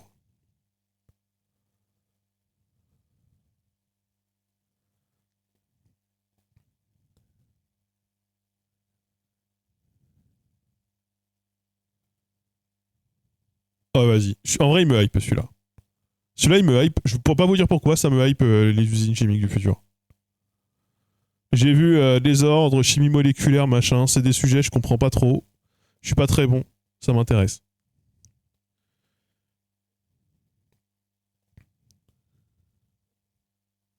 Playlist de chercheurs. Une émission Explorer Université Toulouse et Campus FM, animée par Al Baylac. Les chercheurs et chercheuses se penchent sur une question de société. Avec l'industrie. Alors, Willy Wonka, d'essayer la chocolaterie du monde, entièrement automatisée, elle réalise un rêve de modernité. Bon. Maintenant, on va quitter la chocolaterie, on va conserver l'échelle industrielle. Quelles sont, Nathalie Raimondi, les missions d'une chercheuse en génie chimique et puis leur lien avec l'industrie? Alors, notre mission, ça va être d'essayer d'optimiser toutes les opérations de transformation de la matière et de l'énergie.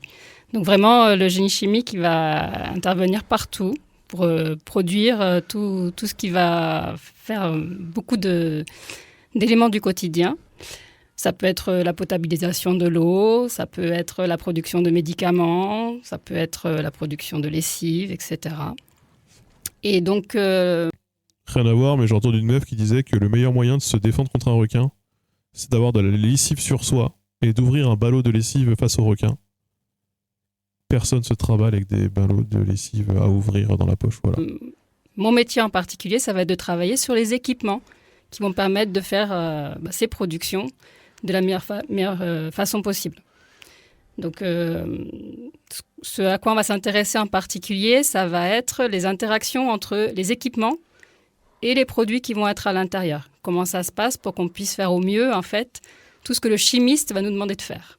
Donc, le chimiste, par exemple, il va nous dire tu mélanges du A, tu mélanges du B, ça donne du C et du D. Exactement. Et moi, je vais lui dire, pour faire cette réaction-là, avec tel tonnage, tel volume, etc., il vaut mieux que tu utilises un équipement qui a soit la forme d'une cuve, soit la forme d'un tube. Putain, on dirait la vidéo de Monsieur Bidouille sur la céramique. Elle est incroyable, cette vidéo de Monsieur Bidouille là, qui va dans le truc de recherche de nouveaux matériaux, développement de nouveaux matériaux. Il va chez les céramistes où ils disent on a 2 ingrédients, mais selon les conditions de pression, de température et de mélange, on n'obtient pas la même chose. Et franchement, je trouve ça incroyable. Si je veux pas avoir trop de problèmes de température, je vais mettre à l'intérieur un serpentin dans lequel je vais faire circuler l'eau de refroidissement. Si j'ai besoin de mélanger l'ensemble, je vais utiliser un agitateur qui a tel diamètre, qui va être positionné à tel endroit dans la cuve, etc. Donc il faut se dire en fait que on va vraiment beaucoup travailler sur les équipements. Il faut prendre conscience que quand on fait j'aime beaucoup aussi. les processus physico-chimiques, l'équipement a beaucoup d'importance. Donc par exemple, chacun a dû faire une mayonnaise chez soi. Il ne suffit pas juste de mélanger les produits pour que la mayonnaise fonctionne, pour qu'elle prenne. Il faut faire attention à la façon dont on va introduire les produits les uns après les autres. Il faut faire attention avec beaucoup de légendes urbaines sur comment faire la mayonnaise. À comment on agite. Donc voilà, tout ça, ça fait partie en fait du domaine du génie chimique. Tout le monde est un peu chimiste et génie chimiste à son art. Oui, donc quelque part, ça s'appelle génie chimique, mais vous faites le lien avec les chimistes. Vous n'êtes pas sur la partie chimique. Vous travaillez réellement sur la partie appareillage, donc vous faites... Oui, tout à fait. Alors moi, par exemple, je suis pas très forte en chimie. Je suis venue au génie chimique parce qu'à la base, j'aimais bien la chimie. Mais je me suis rendu compte que, heureusement, que je n'ai pas continué dans cette filière parce que ce n'était pas mon truc. Finalement, le génie chimique est plus physique, vraiment une discipline de la physique que de la chimie. On se nourrit en fait des informations des chimistes pour faire au mieux en fait la construction des équipements de synthèse. Donc il y a tout ce qui va être partie réaction. Il y a aussi des opérations. Je retrouve lesquelles. Alors là, c'est Nathalie Raymondi. Mais c'est pas les mêmes à chaque fois. Mélange. Il y a aussi des opérations de séparation où il n'y a pas de réaction chimique. Donc nous, on va travailler sur l'ensemble de ces opérations-là. On va dimensionner. On va dire, si tu veux, par exemple, je vous ai dit tout à l'heure la synthèse A plus B, ça donne du C plus D. Ça veut dire que derrière, si c'est que le produit C qui nous intéresse, on va mettre en place des opérations de séparation pour aller obtenir que le produit C qui nous intéresse. Et donc, par exemple, si vous avez l'occasion d'aller vers Marseille, on peut voir beaucoup de raffineries, d'accord, avec de grandes colonnes qui sont des colonnes en fait de séparation, des constituants. C'est des trucs de décantation là, non ? Et donc, en fait, nous, on va donc travailler, on va dire, pour faire les colonnes, il faut qu'elles fassent tant de mètres de haut, il faut mettre ces équipements-là à l'intérieur, etc. Et après, tout ce qu'on a fait, on va le fournir au génie civil ou au génie mécanique, qui, eux, vont faire la construction des usines. Et vous l'avez dit tout à l'heure, les usines chimiques, finalement, on les retrouve dans plusieurs domaines du quotidien. Par exemple, on peut penser à l'agroalimentaire. Ça ne va pas être les mêmes fonctionnements, par exemple, si on est du côté de l'agroalimentaire et si on se tourne du côté de la chimie pharmaceutique, ce qu'on appelle par ailleurs la chimie fine, il me semble. C'est quoi ces spécificités ? Qu'est-ce qui change ? C'est quoi la différence ? Ouais, alors, pour le coup, l'agroalimentaire et la chimie pharmaceutique sont relativement proches parce qu'on n'est pas toujours sur des très, très gros tonnages. Et puis, il y a aussi des spécifications très, très importantes sur les résidus. Il ne faut pas de résidus de solvants, il faut faire attention à la toxicité des produits. Pour éviter d'avoir de Par l'hexane, contre, on va avoir vraiment une très grosse différence entre la pétrochimie et les industries pharmaceutiques. On n'est pas sur les mêmes tonnages. Donc, tonnage, c'est pas la même échelle. C'est exactement ça. Ce n'est pas du tout les mêmes échelles. Ce n'est pas forcément les mêmes spécifications de pureté. Il y a des podcasts dans tous les domaines, absolument. Il y a plusieurs types de podcasts et il y en a au moins 2, Sonar et Playlist de chercheurs. Et à chaque fois, c'est des sujets très différents. On a écouté un truc sur la littérature, sur les femmes esclaves aux États-Unis. On a écouté un truc sur les inégalités de genre à l'école. Et là, du coup, c'est sur la chimie. On n'a pas forcément les mêmes exigences. Donc, en fait, la chimie pharmaceutique, on est obligé d'avoir. Je crois qu'ils ont un truc sur la géologie là à venir. Les productions sont relativement faibles, ce qui fait qu'on peut aller vers des équipements qui sont très, très performants. Là, ils en ont 2 en cours sur la physique quantique et sur l'histoire-géographie, sur un royaume des unis. Et sur, je ne sais pas. Sur des petites échelles, des petites productions. Il faut imaginer que, par exemple, si vous prenez une petite casserole et une grande casserole, quand vous voulez faire chauffer votre eau, c'est plus facile de maintenir une eau à une température homogène dans votre volume quand vous êtes sur du petit que quand vous êtes sur du gros. En fait, on gère beaucoup moins les choses parce que si vous chauffez que le fond, d'accord, la surface est plus proche du fond dans une petite casserole que dans une grosse. Et du coup, on a moyen dans la chimie fine en fait de venir essayer d'optimiser les procédés parce qu'on n'est pas forcément sur des grosses quantités à produire et donc on peut utiliser des équipements, donc c'est sur quoi moi je fais ma recherche, des équipements relativement compacts, mais qui vont être très très performants. Dans la nuit de vendredi à samedi, une explosion, terrible. Il s'agit de la centrale nucléaire de Tchernobyl. Derrière la fumée et sous un amas de poutrelles, c'est la salle du réacteur. Un incendie est déclaré avec des flammes atteignant 30 mètres de hauteur. Le bitume qui fond, les radiations inévitables, voilà dans quel enfer sont plongés les pompiers qui tentent en vain de maîtriser l'incendie. Malheureusement, ce qui brûle au cœur du réacteur, c'est du graphite. L'eau ne ferait qu'empirer les choses. Après avoir consulté des experts suédois et ouest-allemands, Moscou prend la décision d'envoyer les hélicoptères de l'armée. 450 tonnes de sable, d'argile, de plomb et surtout de bore, un produit chimique capable d'interrompre la fusion du réacteur, sont largués par les airs. Avec une température ambiante de plus de 100 degrés, il reste cependant impossible d'envoyer des hommes sur place. Une seule solution alors, des robots, commandés à des techniciens allemands. Eux seuls peuvent mettre fin à la catastrophe. Voilà ce qu'on pouvait entendre sur les ondes radio et aux journaux télévisés en réaction à l'accident nucléaire de la centrale de Tchernobyl qui a eu lieu dans la nuit du 25 au 26 avril 1986 à Pripyat en Ukraine. Nathalie Raimondi, vous travaillez sur la sécurisation des procédés chimiques. Quelles sont les solutions que vous mettez en place afin d'éviter les accidents, notamment au niveau du réacteur ? Alors, déjà, il faut savoir que beaucoup de réactions chimiques sont des réactions qu'on dit exothermiques. C'est-à-dire que quand vous mélangez les réactifs, il va y avoir des dégagements de chaleur, ce qui va amener en fait à des augmentations de température de votre milieu si vous ne gérez pas bien ces flux de chaleur.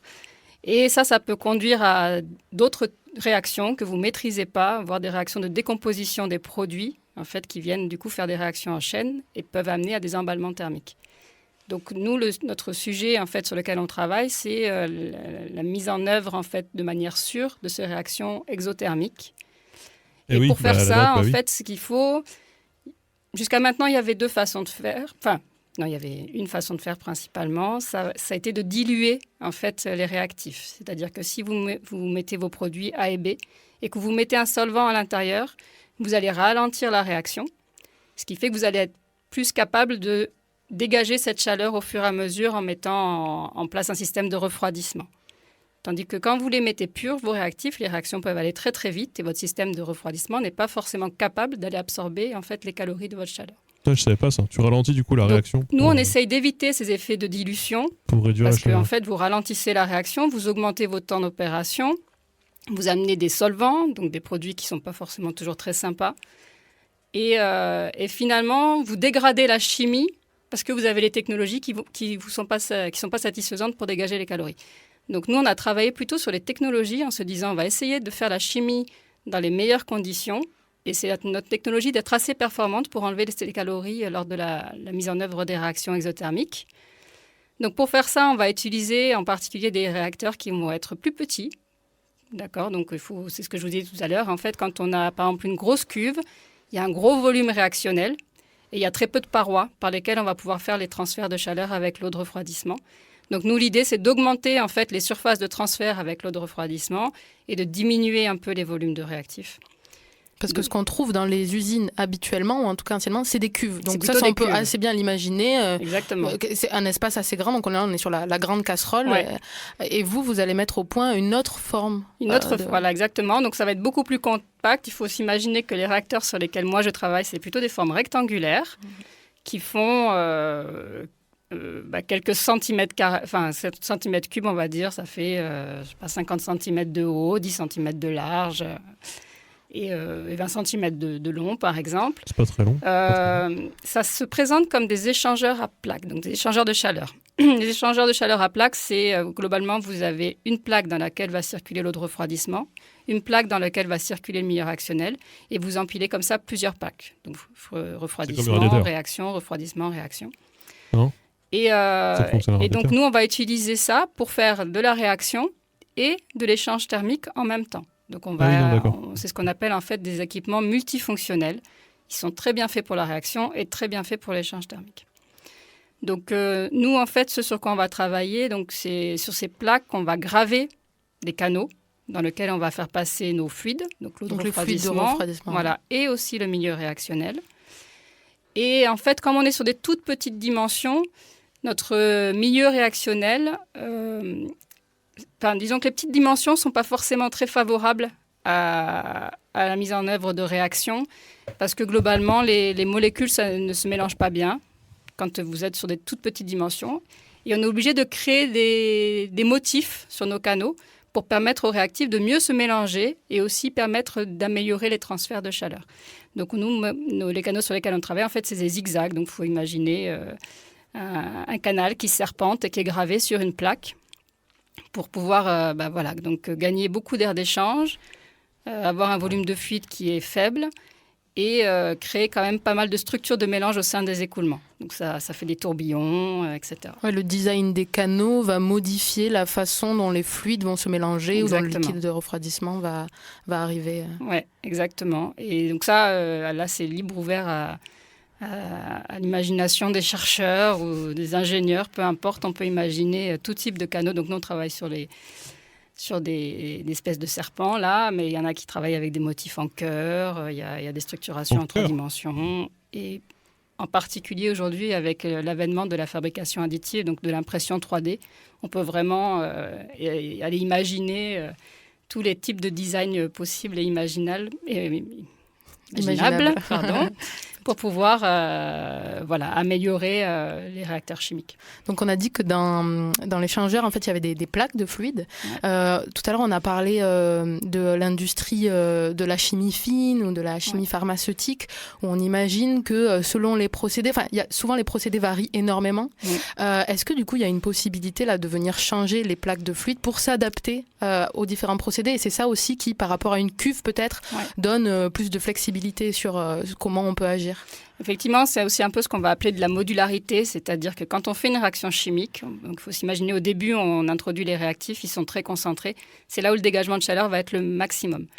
Donc, puis après, en fait, sur le reste de la réaction, on va souvent essayer juste de finir. Les dégagements de chaleur sont beaucoup moins importants. Ce qui nous intéresse, c'est d'avoir ce qu'on appelle du temps de séjour, c'est-à-dire laisser le temps à la réaction de se terminer pour atteindre la pureté qu'on veut.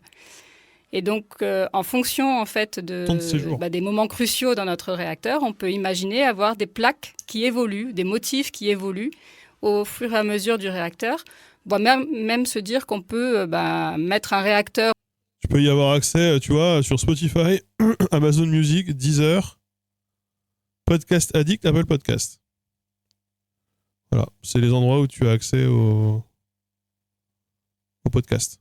Au début, qui fait une petite dimension pour gérer la partie thermique, et après coupler ça avec un plus gros réacteur dans lequel on a moins de problématiques. Tu vas avoir un lien, tu vas arriver sur un truc et voilà.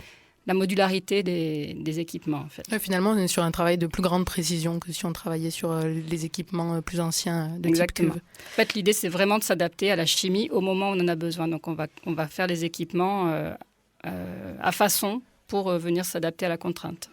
Et donc vous travaillez dans les labos, vous avez dit que vous faisiez la passerelle avec les chimistes notamment. Comment se fait aussi avec les automaticiens après qui travaillent dans les usines? Puis on imagine peut-être aussi que les usines sont de plus en plus automatiques. Comment se fait la détection des fautes a posteriori? Ouais, alors du coup, on essaie de ne pas faire la détection des fautes a posteriori. Déjà, il y a beaucoup d'études qui sont menées pour essayer d'anticiper toutes les fautes possibles. On travaille de plus en plus avec le numérique, on développe des modèles de nos réactions pour être capable de prédire un peu ce qui va se passer si, par exemple, à un moment, on a notre refroidissement qui a une température un peu trop élevée, si on a un débit de fluide qui est un peu trop bas, etc. Donc ça nous permet de... Tu prends l'exclamation commune, là, tu cliques sur le lien et tu vas te retrouver sur le site. De fautes. Ah oui, tu peux, c'est pas ce qu'on entend. Là, on est sur le site, là. Hein. Là, on est sur le site, là. Les scénarios vont permettre d'alimenter en fait effectivement tous des algorithmes qui sont utilisés pour la supervision des procédés. Là, tu cliques sur le lien, le par exemple, là, quand on va détecter qu'il y a une température un peu haute sur un réacteur, on est capable, grâce à la modélisation qu'on a fait au préalable, de déterminer quel est le problème et éventuellement de le corriger. Et si ça ne se corrige pas, de mettre en place des procédures d'arrêt. Donc voilà, ça c'est vraiment effectivement le pilotage par l'ordinateur qui se nourrit de modèles. Des fois pas, des fois c'est fait juste par le retour d'expérience, sans modèle vraiment physique. Mais ça va permettre effectivement d'être capable de visualiser en fait, et de voir la faute avant qu'elle ne devienne trop critique. Et les risques de l'accident chimique qui se portent spécifiquement sur ces problèmes de température, de hausse de température qui ont besoin d'être régulés. C'est ça qu'il faut notamment anticiper. Alors moi, c'est sur ça surtout que je travaille, oui. C'est sur ces problématiques de thermique. Mais il n'y a pas forcément que ça. Des fois, il y a des problématiques de trop de pression. Donc ça dépend. Mais c'est vrai que la thermique, c'est quelque chose quand même qui n'est pas évident et qui souvent, justement, génère d'autres problèmes. Par exemple, dans ce qu'on a entendu sur Tchernobyl, c'est un c'est un problème de thermique à la base, mais en fait qui fait qu'il y a des phases qui se vaporisent. Et donc en se vaporisant, en fait, le gaz prend plus de volume que les liquides. Et du coup, ça crée à un moment des surpressions, ce qui fait que ça amène à l'explosion, en fait. Donc c'est souvent la vaporisation des milieux clos, en fait, qui en génère après une explosion.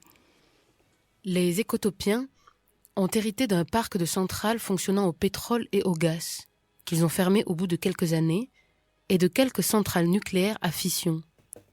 S'ils considèrent cette technique comme dangereuse à cause de ses sous-produits radioactifs et de sa pollution thermique, ils ont accepté d'exploiter temporairement les centrales situées à l'écart des villes, dans des zones peu habitées, tout en prenant des mesures de sécurité draconiennes contre une éventuelle explosion nucléaire et en rallongeant de 2 km les conduites d'évacuation d'eau chaude dans l'océan.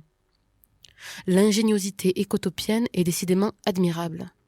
Ces énormes conduites aboutissant très au large de la côte sont fabriquées dans un plastique rigide incluant des bulles d'air à peine plus légers que l'eau. Elles ont donc tendance à remonter vers la surface tout en restant arrimées au fond de l'océan par des câbles qui les maintiennent à une profondeur supérieure à celle de la quille des navires circulant dans ces parages. Alors, vous venez d'entendre un extrait de Ecotopia de Ernst Kallenbach, un livre qui a été écrit dans les années 70 aux États-Unis et qui imagine la scission un peu de 3 États qui vont s'autogérer et former Ecotopia. C'était un livre futuriste, ça a réimaginé tout comment le système allait se réinventer à toutes les échelles et notamment aussi à l'échelle industrielle. Alors, lors de la transformation, divers critères comme l'homogénéité de la température, c'est ce dont on a parlé, notamment avec la métaphore des casseroles, dans la cuve ou le réacteur peuvent influer sur la quantité de déchets produits. Alors votre expertise, elle se porte sur la diminution des accidents et pas sur la réduction des déchets. Néanmoins, il me semble que les technologies que vous mettez en place, elles tendent aussi à réduire les déchets ou alors à réduire l'utilisation des solvants, donc dans l'agroalimentaire ou dans la chimie pharmaceutique. En effet, en fait, au départ, donc moi, cet effet de miniaturiser les procédés, ça s'appelle l'intensification des procédés. Oh, bah ça va bien ça.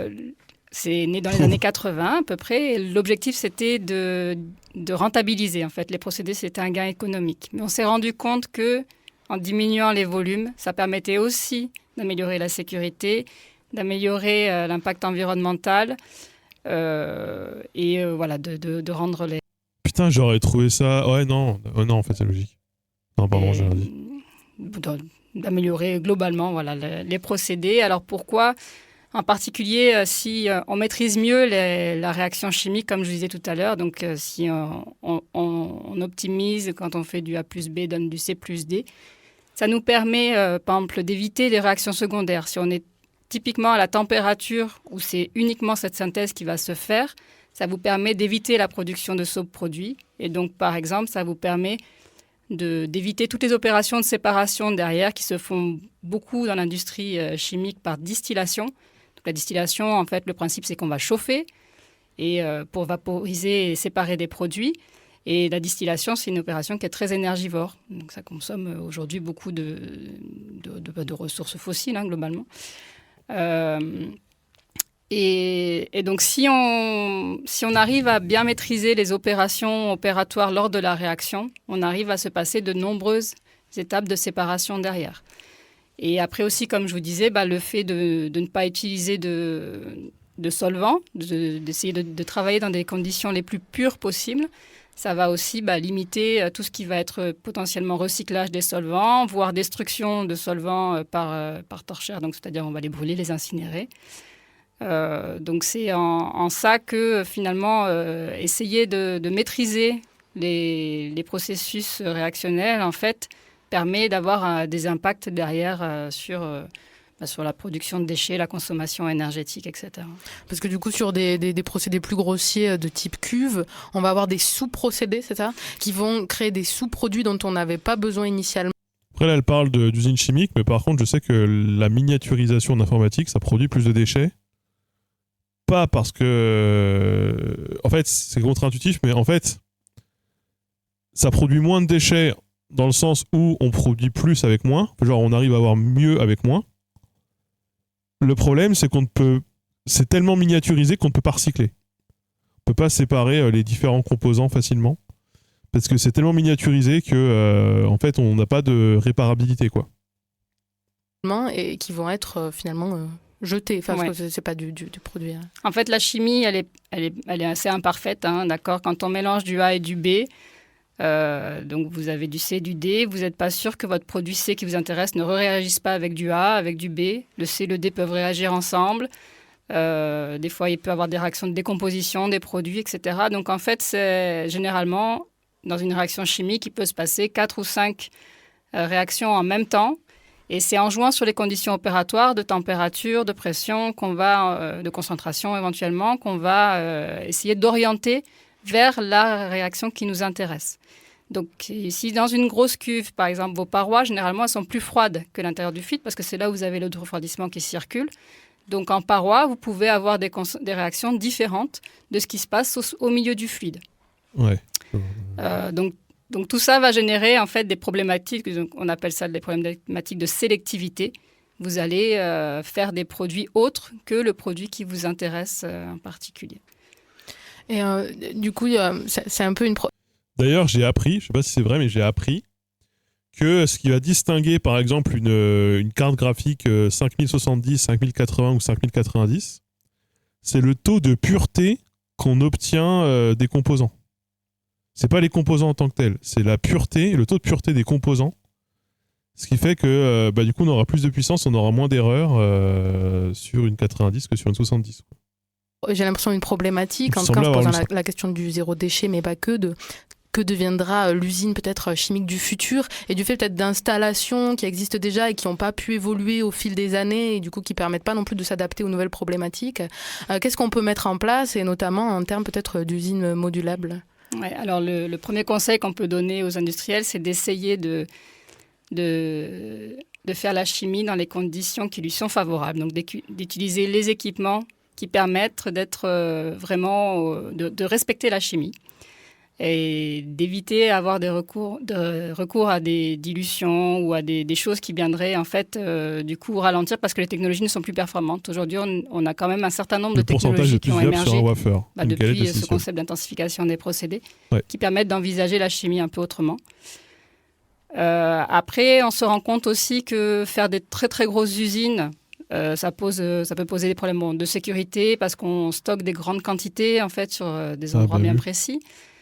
En se disant qu'on peut, grâce aux procédés compacts, on peut aussi... D'ailleurs, parenthèse, mais c'est l'une des problématiques du stockage globalement de...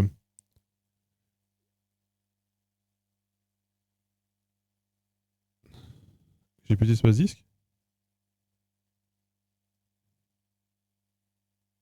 J'ai 0 octet disponible sur mon ordinateur. Alors attendez.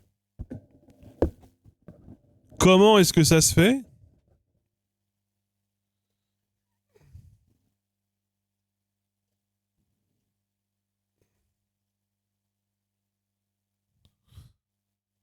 Ça arrive parfois. Voilà, mais ça m'arrive, j'ai trop de problèmes de stockage sur mon ordi. Qu'est-ce que j'étais en train de dire ? Oui, c'est les problématiques aussi des ports de commerce et des grands sites industriels d'échange qui peuvent induire des accidents. Je sais pas si c'est lié, mais je pense pas à l'explosion du port de Beyrouth, genre de truc. Réfléchir autrement et se dire peut-être qu'il vaut mieux avoir des usines un peu partout pour se rapprocher, par exemple, soit des fournisseurs, soit des clients. Et ça va du coup vers un modèle de plus de décentralisation. Ce qui est marrant, parce que du coup, pendant longtemps, la mode, c'était la centralisation. La centralisation et la densification de tout. Et en fait, on se rend compte qu'il y a des problématiques d'acheminement, de transport, d'acheminement et de stockage, qui fait que là, on parle, c'est sur plein de sujets, hein, j'entends parler de ça. Là, on va plutôt sur de la décentralisation. Éviter de faire trop de transport de produits. Bah tiens, et donc, du coup, de réduire globalement les tonnages de chaque installation, donc les volumes de production de chaque installation, pour augmenter la sécurité, pour minimiser les transports, etc. Alors, il y en a même qui pensent à des procédés embarqués, de faire sa chimie dans des camions, par exemple, ou des choses comme ça, qu'on viendrait transporter. On fait le procédé en même temps que le transport entre le fournisseur et le client, par exemple. Bon, ça pose des problèmes, hein, parce que le roulis, le freinage, c'est pas forcément très, très bon pour les appareils. Quoique, aujourd'hui, on essaye aussi de développer des appareils qui sont justement qui vont être performants dans des cas où en fait les procédés bougent, par exemple des procédés embarqués sur des bateaux, des méthaniseurs, etc.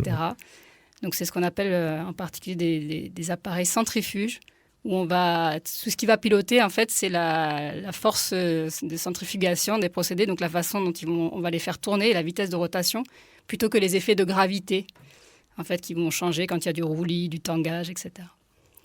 Merci Nathalie Raimondi. En vrai c'est intéressant, hein. C'est des sujets que je connais pas trop. C'est assez intéressant. Donc, Voilà, globalement, si jamais vous voulez découvrir les podcasts de la commune, donc de la communauté... Je vais jamais retenir.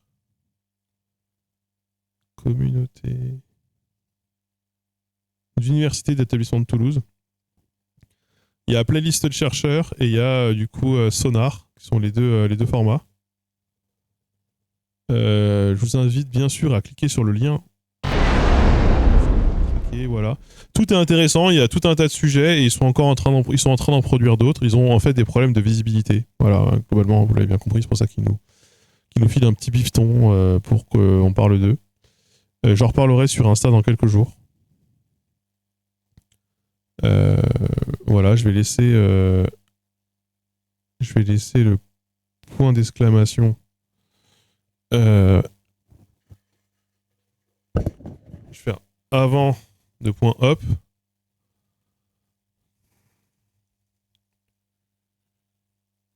Maintenant, blabla.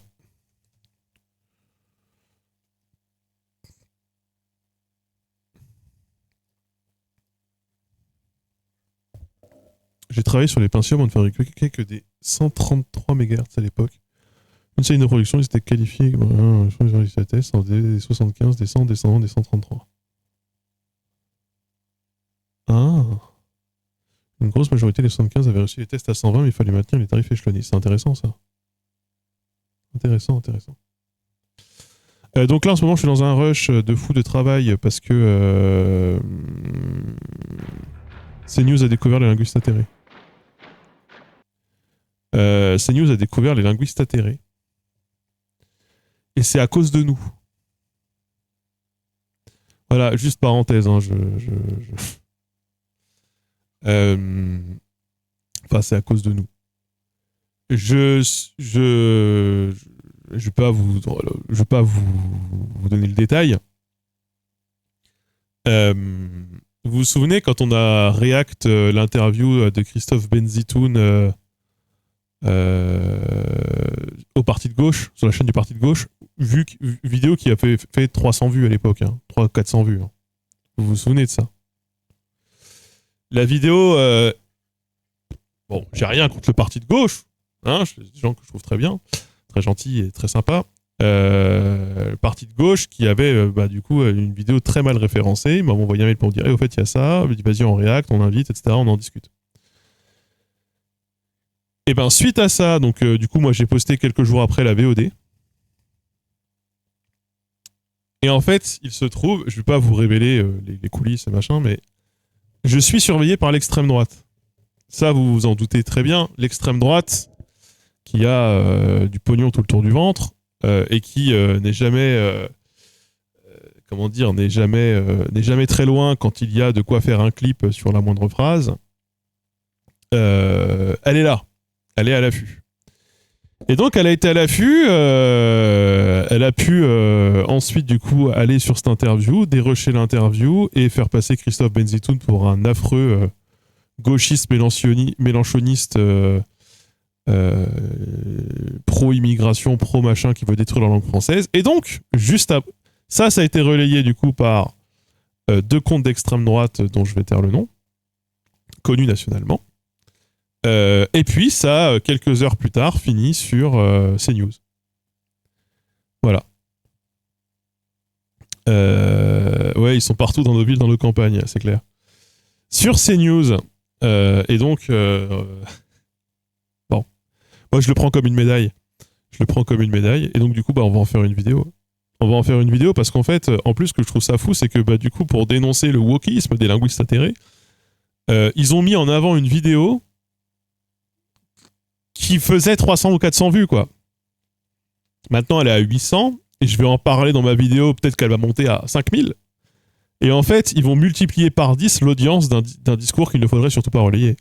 Et donc, moi, je saisis au vol pour visibiliser notre parole. Vraiment, je le saisis... Ouais, elle avait 368 vues quand on la stream. Donc, je saisis ce truc au vol pour... parce que du coup, il faut savoir que le remontage a fait quand même quasi 450 000 vues sur Twitter. Le remontage d'extrême droite. Donc je prends le truc et on va publier, on va partager l'interview complète, quoi. Drama Farm et visibilité. En fait, il y a une règle que l'extrême droite n'applique heureusement pas parce qu'ils sont tous teubés. Il ne faut jamais, au grand jamais, taper sur quelqu'un qui est moins visible que toi. Faut toujours taper sur quelqu'un qui est plus visible que toi en espérant qu'il réponde.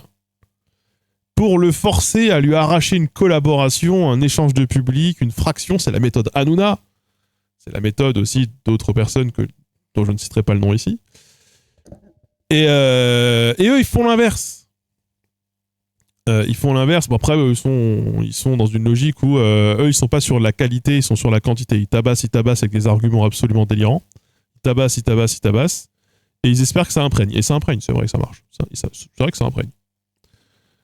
Bon, bah, nous, on est sur le qualitatif. On va faire, je vais prendre quelques temps, là, et on va faire un peu une rétrospective qualitative de ce moment de drama. Et donc, alors, parce que c'était une grosse semaine.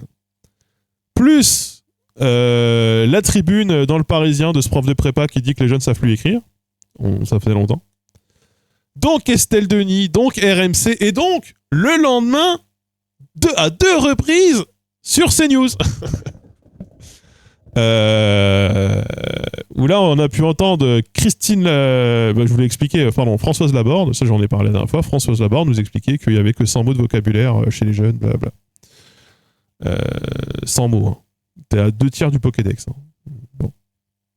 Donc là j'essaie de sortir ça entre temps.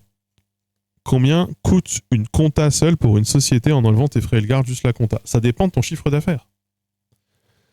Ta compta, elle dépend de ton chiffre d'affaires. Elle dépend aussi de ton nombre d'inscriptions comptables. Mais tu peux en parler, je sais pas si Piloy est encore dans le chat, je pense qu'il ne l'est plus. Parce qu'il fait de la compta, il qui est comptable à la base, il peut en parler. Ça dépend de combien d'inscriptions comptables et combien de CA tu fais par an. C'est ça qui fait ce qui est particulièrement cher, c'est vrai que je ne l'ai pas noté la dernière fois, ce qui est particulièrement cher dans mon cas, et particulier pour la création sur Internet, c'est la nature des revenus. Moi, j'ai une multitude de natures de revenus, de multitudes sources et d'origines géographiques différentes. J'ai de l'argent qui vient du Luxembourg, c'est PayPal. J'ai l'argent qui vient de Tipeee. Tipeee lui-même nous redistribue une partie de l'argent sous forme de virement, l'autre forme sous PayPal. Une partie de cet argent vient de Google, ou vient d'Irlande, mais une partie de cet argent, en fait, aussi passe par Webedia. Pour les OP, souvent, des fois, ça vient de Chine, des fois, ça vient... des fois, l'argent, il passe par Hong Kong. Je crois qu'Italki, par exemple, c'est Hong Kong. D'Allemagne, etc., etc., etc. Mais 100 mots, ça va très vite. Hein. 100 mots, ça va extrêmement vite. Hein. 100 mots, c'est 5 lignes, 6 lignes. Donc en fait, quand vous avez beaucoup de natures de revenus différentes qui posent du coup tout un tas de questions sur les déclarations de TVA qui ne sont pas les mêmes, etc., c'est pas du tout la même chose que si jamais vous êtes un artisan. Si jamais vous êtes un artisan, vous êtes genre un couvreur, et que vous devez faire des couvertures de toit, et que vous, en fait, votre boulot, c'est quoi? C'est d'acheter des clous, d'acheter des ardoises, les faire livrer et facturer aux gens la pose des linteaux, des ardoises et des gouttières à la limite. C'est pas du tout la même comptabilité, c'est une comptabilité qui est beaucoup plus facile. Et au niveau de la banque, c'est pas du tout la même chose parce que là, par contre, il faut un fonds de roulement. Voilà, là, il faut un fonds de roulement. Je n'ai pas d'argent qui vient de la CIA, non. Non, hélas. Hélas. On a parlé de toi avec le couvreur. Combien il te demande le couvreur pour faire le toit? Combien il te demande? Je suis curieux. Moi, j'en suis à un stade où je me tâte à faire un devis pour refaire le toit, mais uniquement sur 50 mètres carrés, quoi. Parce que sinon, on n'aura pas les moyens. D'ailleurs, calculer les mètres carrés de toit, tiens. Couverture en ardoise, ça coûte tellement cher. Mais régale-moi, là. Régale-moi. Je veux des prix.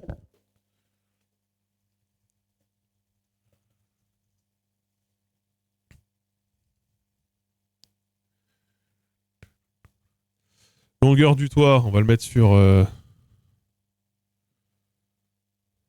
5. 5 x 5, 25. 5 x 7, 30.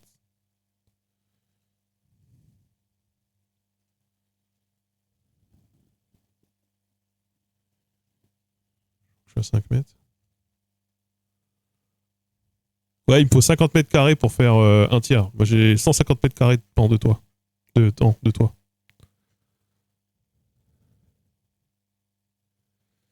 Combien dis-moi combien ça coûte. Par chez toi, c'est pentu en plus. Ouais, c'est pentu de fou. 50 000 pour refaire la couverture. Ouais, c'est ça. Ça m'étonne pas. Nous, c'est 40. Donc, bon, pas pareil. Hein. Ouais, c'est vrai que j'aimerais bien voir s'il y a moyen de faire juste que. Mais le gars, il va dire non. Le gars, il va dire moi, je fais pas que un tiers du toit, quoi. Je fais tout le toit, quoi. Mais moi, je veux qu'il fasse un tiers. Je veux qu'il fasse un tiers parce que j'ai pas l'argent. Ah, non, mais c'est très très cher.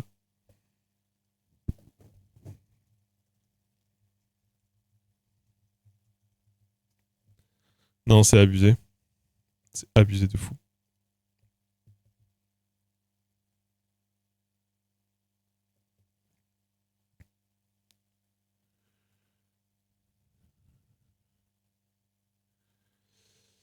Il y a quoi à refaire? Ça peut se refaire soi-même? Non.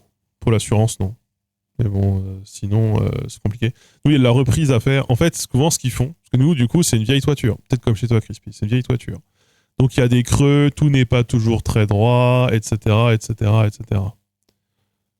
Nous, la charpente, elle est saine. Mais souvent, ce qu'ils font, j'ai vu ça chez un pote, c'est que malgré tout, ils reposent tout en sapin sur le bois sain pour poser sur le sapin.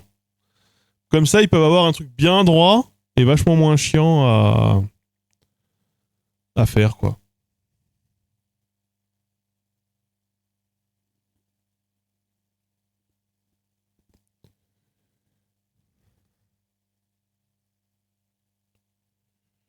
Et oui, c'est cher les ardoises. Oui, c'est le litonnage que tu poses sur les chevrons. Ouais, les chevrons sont bons, nous. Hein. Tout est bon, hein, sinon. Mais c'est super cher, effectivement.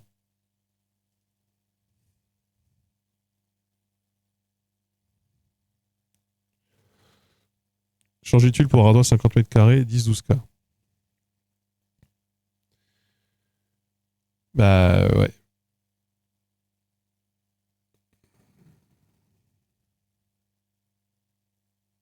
Ça dépend en plus des ardoises, parce qu'il y a des ardoises, il y a de tout. Hein. T'as les ardoises super friables que t'es obligé de changer au bout de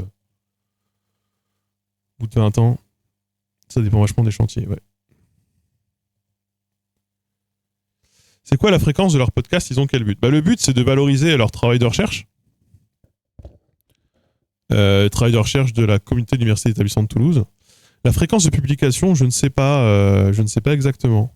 J'ai l'impression que ça dépend. Ils fonctionnent par saison. Donc, ils en font un certain nombre par année. Après, combien exactement, je ne sais pas.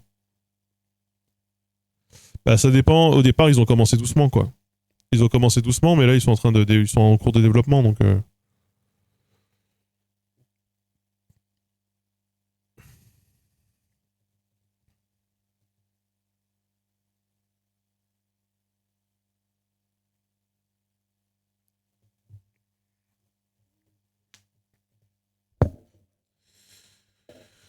Ça dépend des tailles d'ardoises. J'ai des ardoises avec une taille bâtarde, pas standard typiquement. Bah, c'est la merde pour se fournir. Après, si jamais tu refais tout, non, tu changes tes tailles, non? Ah oui, c'est par rapport à l'espacement des bouts de bois, là. C'est ça.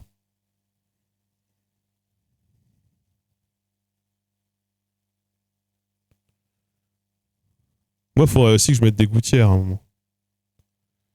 Mais j'ai pas les sous. Hein. De toute façon, j'ai déjà pas les sous pour me verser un salaire vraiment. Donc, je vais payer des gouttières. Vous vous doutez bien que c'est pas l'objectif là.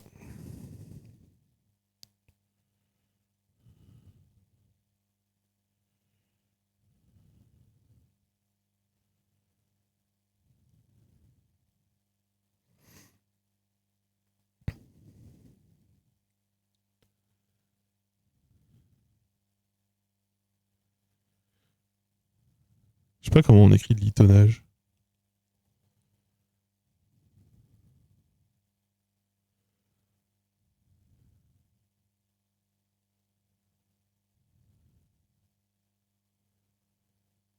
Ouais. Bonsoir, rayon cosmique.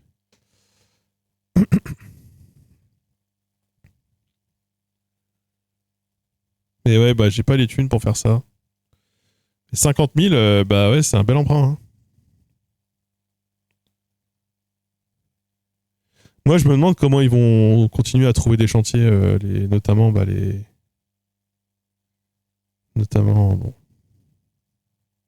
sur les chantiers en rénovation, qui sont de plus en plus en raréfaction.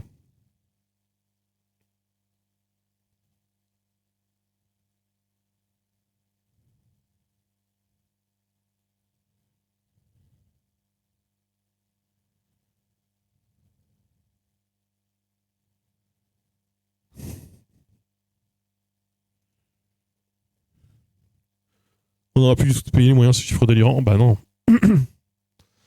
Non, effectivement.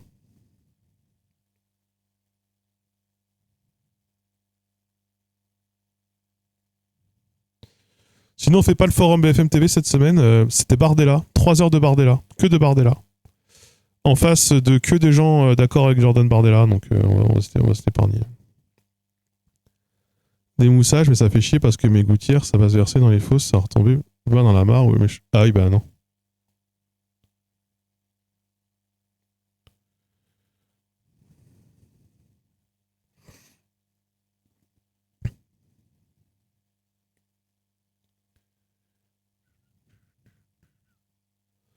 Ah oui, non, faut pas faire ça.